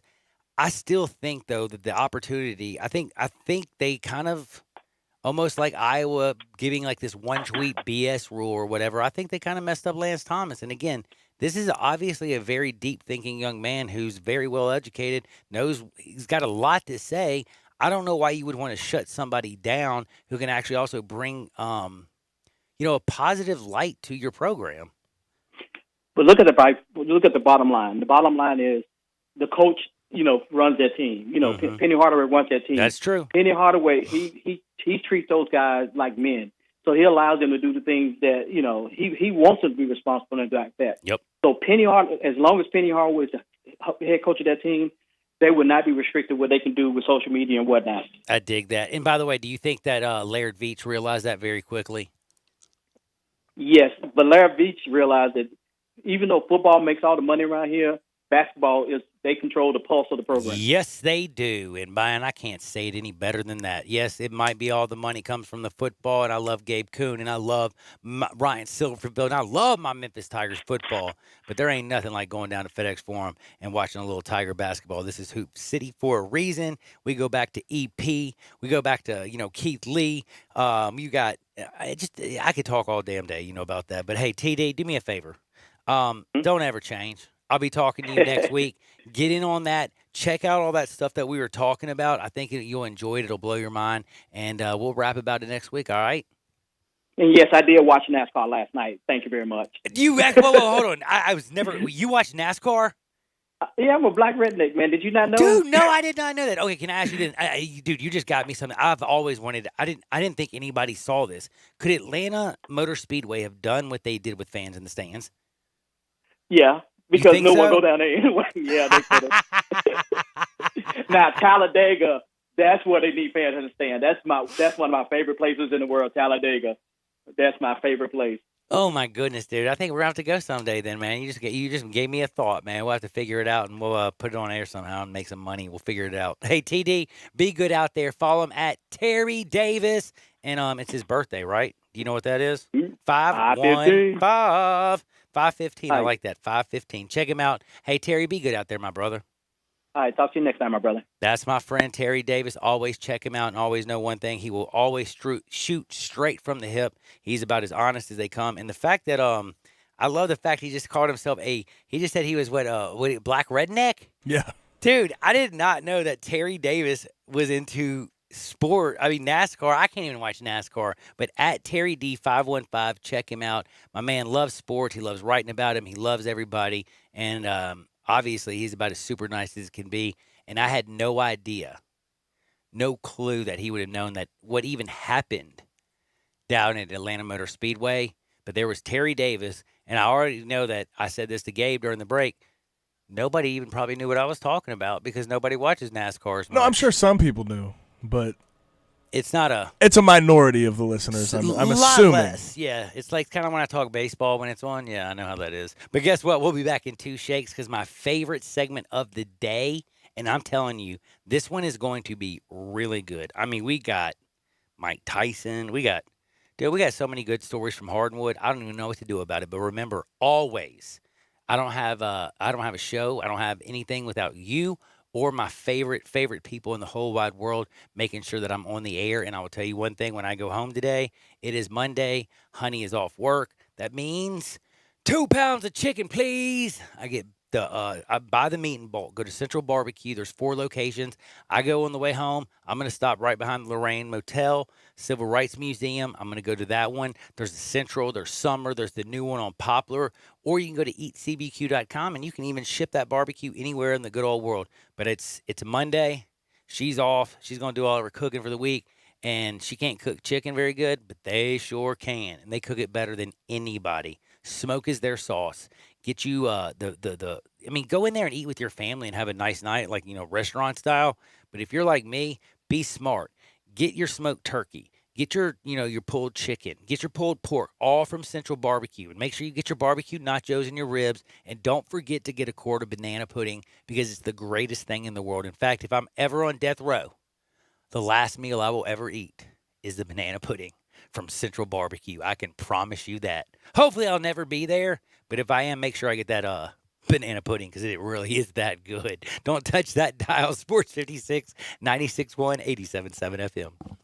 Listen online anywhere, anytime at sports56whbq.com.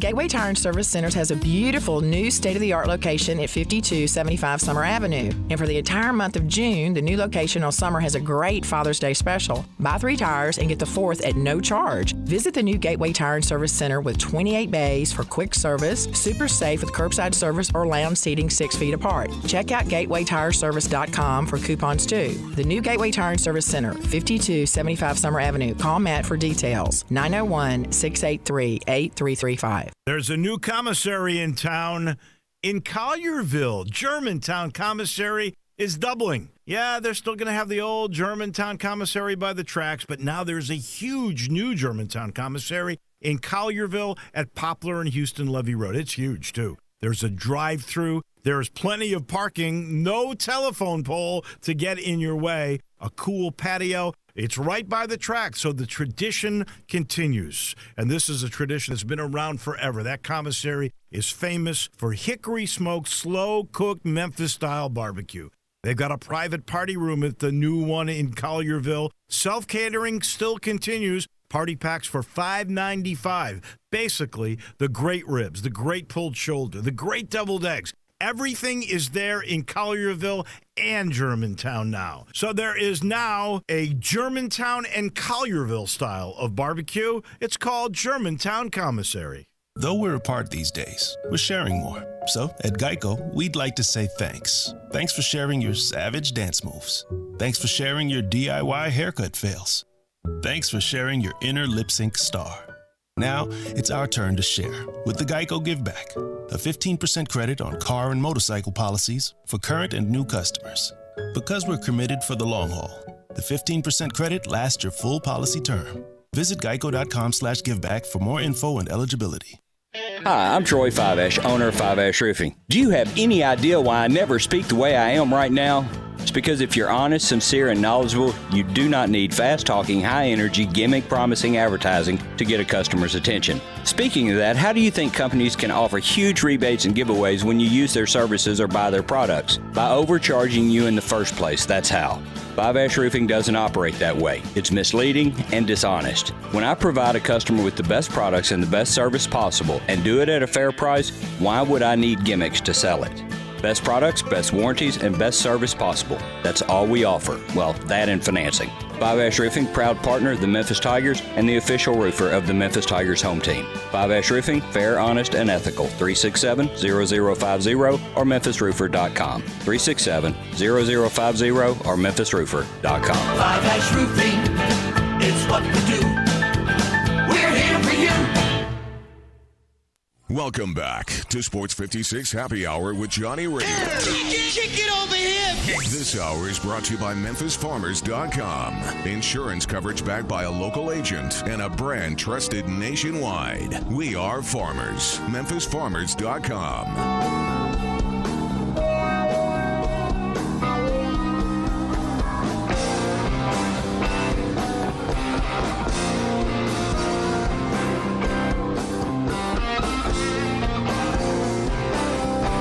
Welcome back into a little Sports 56 Happy Hour. I am Johnny Radio. I'm with my favorite friend, Gabe Kuhn. Follow me at Johnny_Radio. Follow him at G_Kuhn. And it's so disrespectful to talk over widespread, but hey, it's a sports talk radio show. What can I say? We're about to do Hardwood.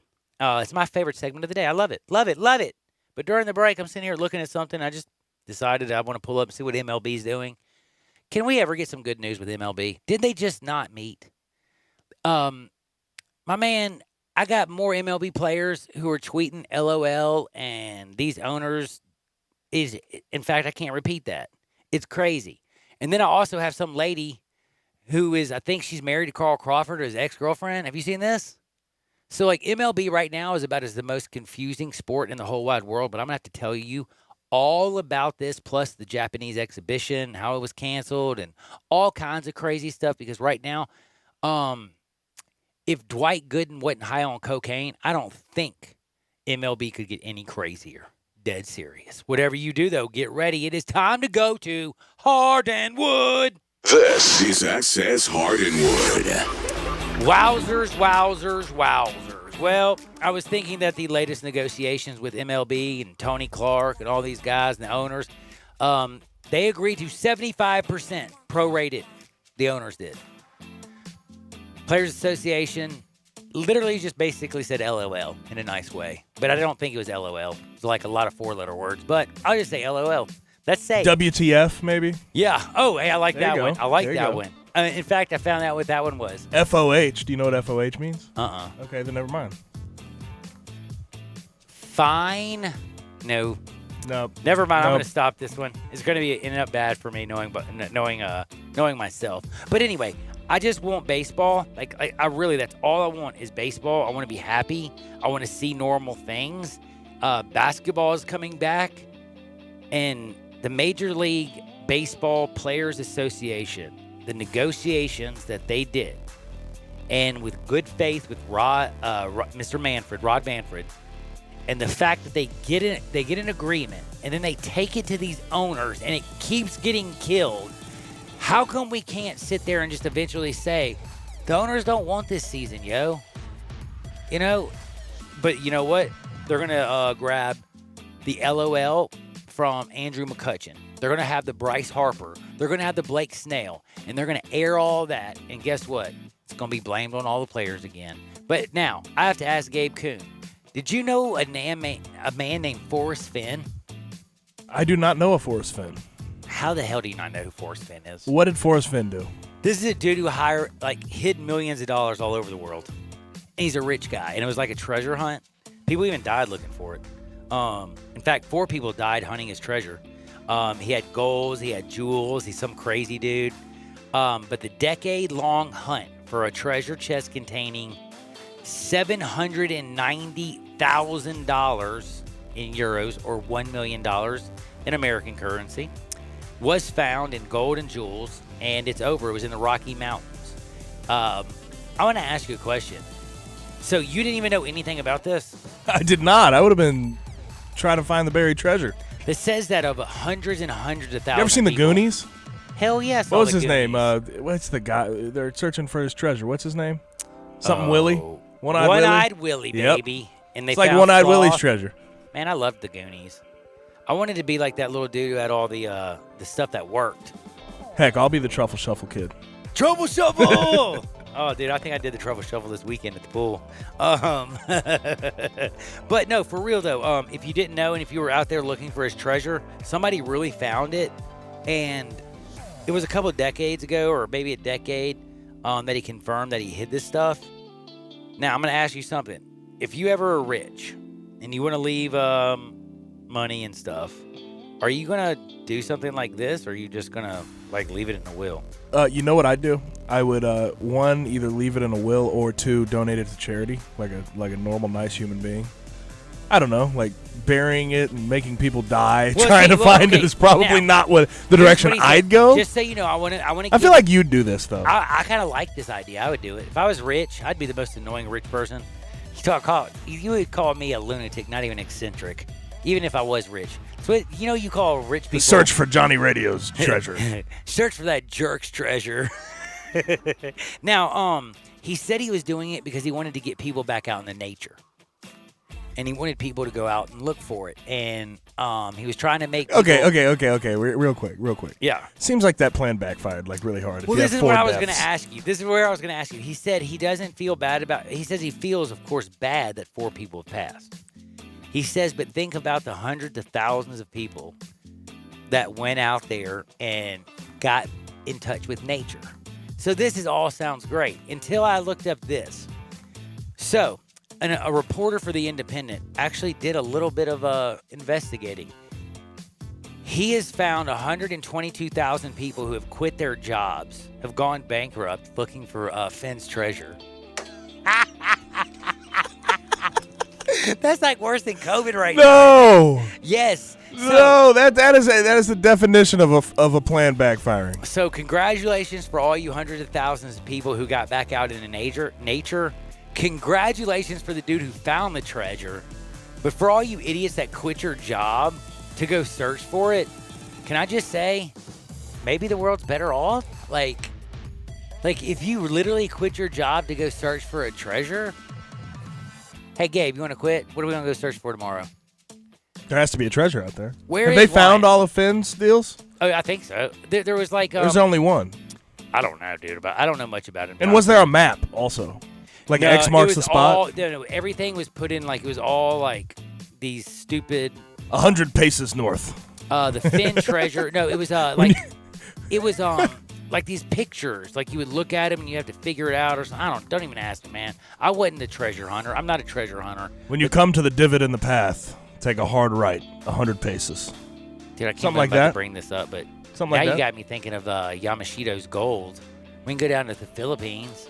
Think any of the... I don't know anything about that, man. World War II? Is it buried out over there? Like they say World War II, there's like billions of dollars still not found from there. You trying to quit and go do it? In the Philippines. You down? It's just, hey, it's the Philippines. If we find just a little gold, won't we be doing well?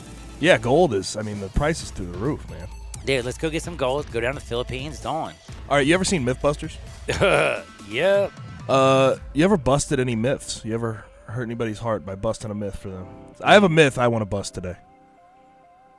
You Wait wanna a hear it? second. I'm gonna bust a myth today. All right, I'm gonna bust also a myth. Okay. If you're American and you wear that French hat, you should not be allowed to be on television. What's his name? Jamie on Mythbusters? I cannot stand that dude. Yeah, he's got the beret going. I don't like the Hey beret. man, it's a style, and then he's got the mustache. And It fits his like his whole ensemble. glasses. Just But do it me a fits favor. him, man. Then go to Scotland or France or somewhere out of here. I can't take it. But he also has an American accent. It's a hat. It just messes me up. It's a hat and a mustache. I know, you should but I not don't be that expect bent him out of to shape talk- by it. When he talks, though, I expect a totally different accent. But anyway, you ready for me to bust a myth? How you gonna bust a myth? Kevin Durant. Uh-oh. Guess what he said? What? My season is over. He won't be playing, and that was like a big conversation last week. And he had to come out and bust the myth. Kevin right. Durant is the third myth buster. Are you being serious? Yeah, he will not be playing when the season comes back. Because my season is over. The whole conversation we had the other day, no point to that whole conversation. I am so, you know how much I read about that? Now I got excited and how much fun that was going to make these playoffs down in, don't even get me started. Were they, and you did like a top 5 of teams that it's benefited the most. Did. And they were in the top 5. They were number 3 at the Lakers. So now they're totally off that list now. Yeah, right? they're gone. Yeah. Like, you don't have KD, who cares? You know Kyrie's going to get smoked. I hope he has to play LeBron. They do that thing. That'd be great. But they're going to do it looks like 1 through 8. But anyway, I wanted to ask you, did you see, please tell me you saw the Paul Feinbaum. I was waiting for CJ to cry today. I didn't hear it. So I was thinking CJ hadn't read it. Now, I was going to ask you, if I tweeted this to CJ, do you think it would make him cry? Because Paul Feinbaum came out and said that he believes the most overrated coach in the country is Jim Harbaugh. Do you agree with Paul Feinbaum? Okay. That's tough. I kind of have to agree. It's tough to say. So I will agree he doesn't win anything of real note. Like, let's be honest there. But he does win, man. But he wins. He wins. I mean, I would say Kirk Ferentz is probably the most overrated coach in college football. You're trying to goat me. No, I'm being I'm not trying to bring up the whole thing that happened this weekend. You're going to make me go there now. But no, you don't have to. I'm just saying I think he would be more overrated than Jim Harbaugh. He doesn't win 10 games a year. No, he doesn't. 22 years. He has a thing in his contract that says if he wins 7+ games, he gets another year added to the end of his contract. That's because Iowa football was who was there before? I can't think of it. I can't even remember. It was so long ago. Woody, was it? Who was it? I don't know. I can't think of it. Everybody thinks it's But either way. Everybody thinks it's the coach from that TV show.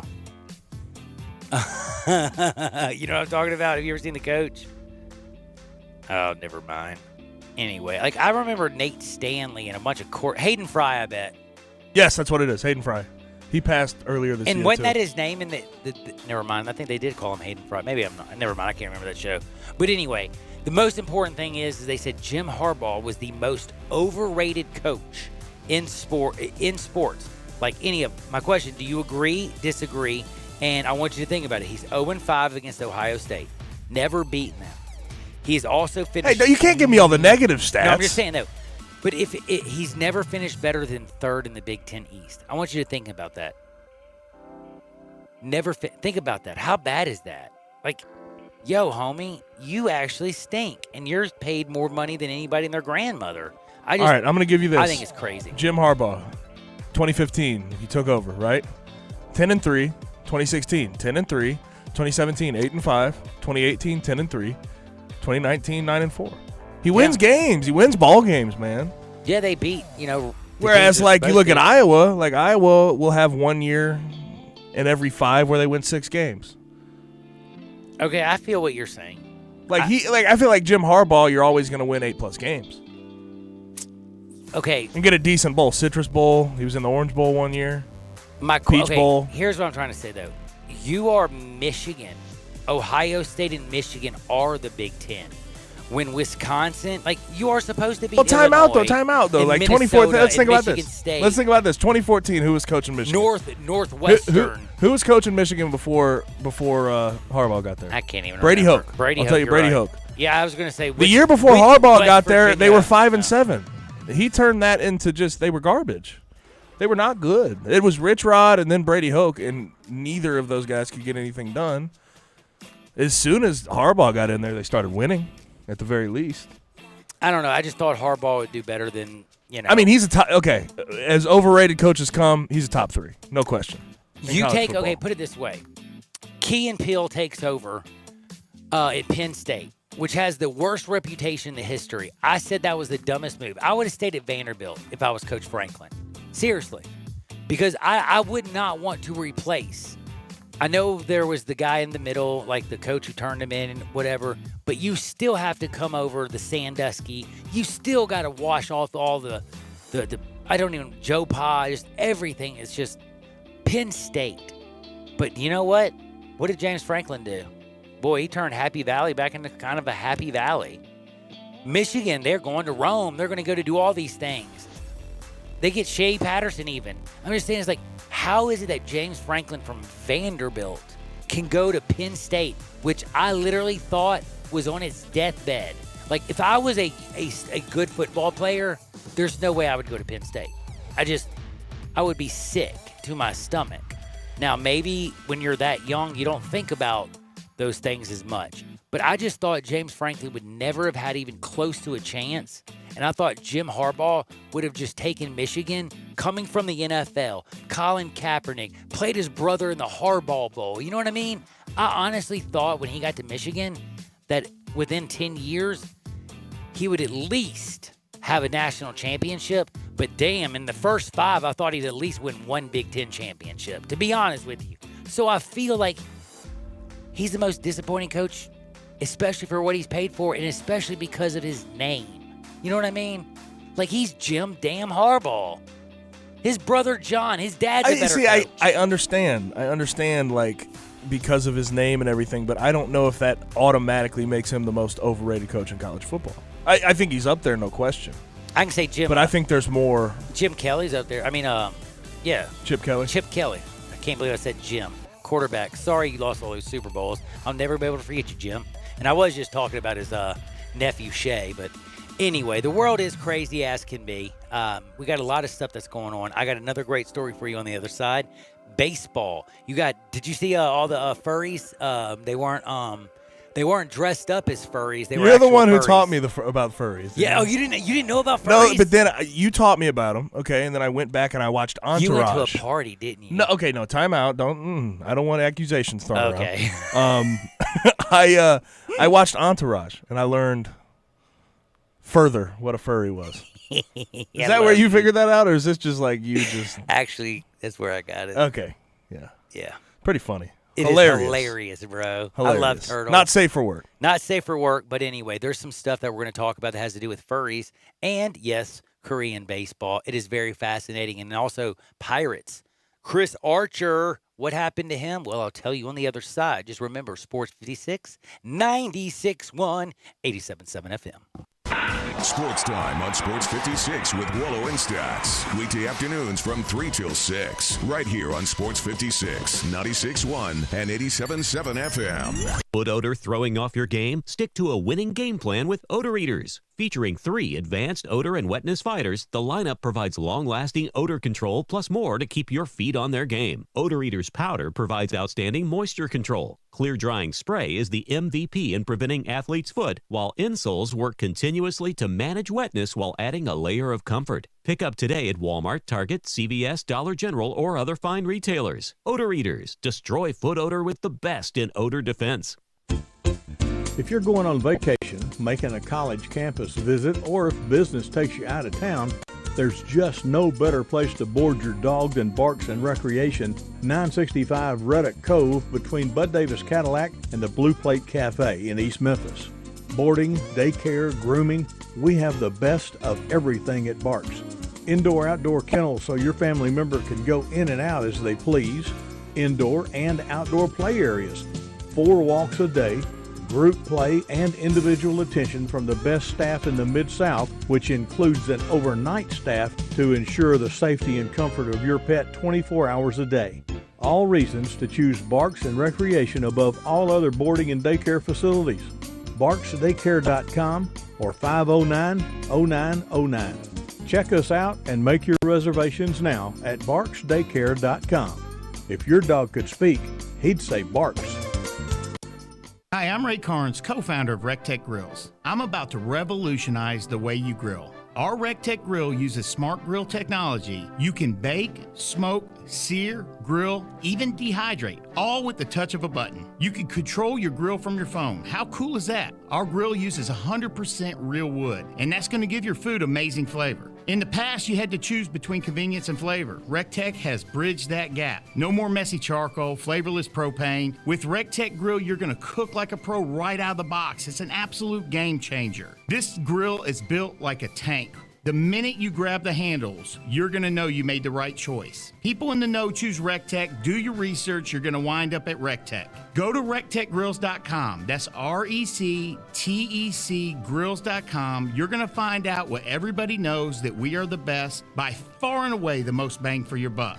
That's why every customer gets my personal cell phone number. RecTechGrills.com. You'll see the dedication in every single step. You'll see it in the smiles when smiles are hard to get. You'll see it in the little things that add up to success. The caring and passion are the things that we love best. Wolf Chase Lemon Brace is your Mid-South provider for orthotics and prosthetics. They are an ABC accredited facility, and their practitioners are ABC certified. At Wolf Chase Lemon Brace, their services include artificial limbs, legs and arms, braces of all kinds, and custom molded inserts. You can call them today at 901-507-7821 for their location on Highway 64 in between Germantown Parkway and Appling Road, or visit them at their new location in Jackson, Tennessee. That number is 731-660-5900, or visit them on the web at wolfchaselemonbrace.com. Dedicated our life to yours. Wolf Chase Limb and Brace. Welcome back to Sports 56 Happy Hour with Johnny Radio. Kick it over here. This hour is brought to you by MemphisFarmers.com.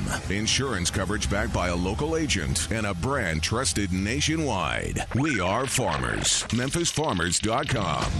Thick and thin, I'm your pusher man. I'm your pusher man.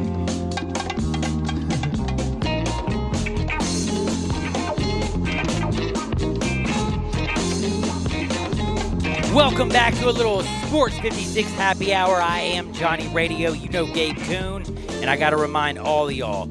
I mentioned a lot about Iowa today. If you have been under a rock, which I think it would be hard to be, go watch the Kurt Ferentz video on Twitter. Read a lot of the stuff. Read a lot of the stuff from the players. It's Chris Doyle, who's the strength and conditioning coach, who's been accused of literally, basically being a tyrant, a racist tyrant. Now, is there a blue-collar, hard work, no nonsense, we're here to play football, and does that start with Kurt Ferentz at the top? 22 years. They have the greatest opening in college football. I almost get teary-eyed when I see those kids in that children's hospital. There are things that Kurt Ferentz has done great. And when I was young, I was literally told that you want to grow up and be like Kurt Ferentz. You know what I'm saying? Like, that's the kind of guy. And my man Doyle has been on his staff for 21 years. Did you know that? I did. 22? Hey, by the way, do you know how much Chris Doyle gets paid, right? I have no idea. He's the highest paid strength and conditioning coach in Over the even country. Alabama? $800,000 a year to be the strength and conditioning coach at Iowa. And then to come out there and call all of his former players liars? More or less. Oh, all I know is I have not been touching this very much today because It's one of those things you feel like it you hurts. need more info, and I need too. more info. And I've read and I listened to Coach Ferentz. I watched his video on Twitter. I have looked at Chris Doyle, psycho, basically lunatic. For 21 years, I've committed my life to Iowa football and loved with all my, you know what I mean? Like, he comes out with his angry thing in his job and how he's, it's the first time to listen, learn, and grow. Most importantly, it's time for action and all this. I mean, just the way he talks and just chastises all these, young people. And, I mean, basically, for him to come out there and say the character, he made them better fathers and stuff like that, I don't know, man, dude. Chris, chill out, man. I hope you made them better fathers. I hope you had a really positive impact. But there's a certain time when you do have to listen. And if you have a lot of players who are coming out there and saying that you have an issue, that might be a time to not come back and throw a right hook or a jab or an uppercut, but that might be for a time to sit, do a little self-reflection, and see how you're living your life, my man. And I understand hard work. Trust me, I understand. I understand it. And I've had this conversation even with Gabe, and I think a lot of this Iowa thing has been hard for me because I wonder so much, not about the racial component. There's no reason that my man Chris Doyle should ever call anybody an N-word. There is no reason that a college student should be only allowed to tweet when it is approved and only one per day. There is a lot of problems, and the racial disparity that's going on at Iowa, I am going to look into it. Me and Gabe are trying to get a football player former football player, a current football player, we are working out to try to deal with Iowa, and we're going to try to get somebody on because I want to talk about this, and I want to know the truth.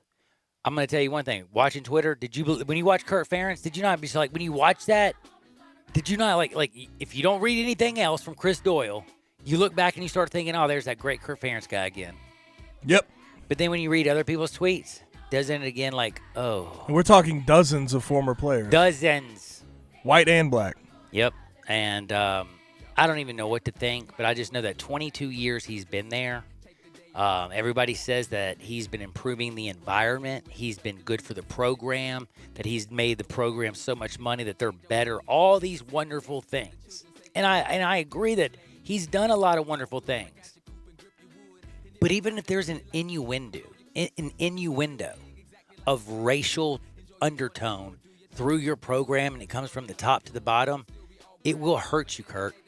It will hurt you bad. But we'll talk about this tomorrow and so much more. Don't touch that dial. Wolo and Stats are coming up next. And never forget, 900-867-0303. That's my good friends at Brian Elder Roofing. Chris Price, Brian Elder. Remember this. They can measure it from outer space. They practice social distancing, and they will never mess with you. And I was supposed to call Chris or Brian, but I just sent them out to my parents' house.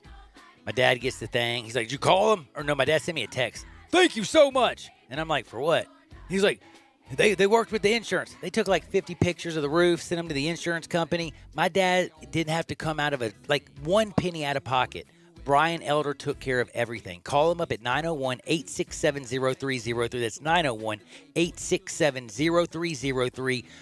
Residential, commercial. When you think of roof, think of Brian Elder Roofing Solution and go to brianelderroofing.com. Coming up next, your good friends, Wolo and Stats. We'll see y'all on the flip side. Get out there and make the world a better place. Peace.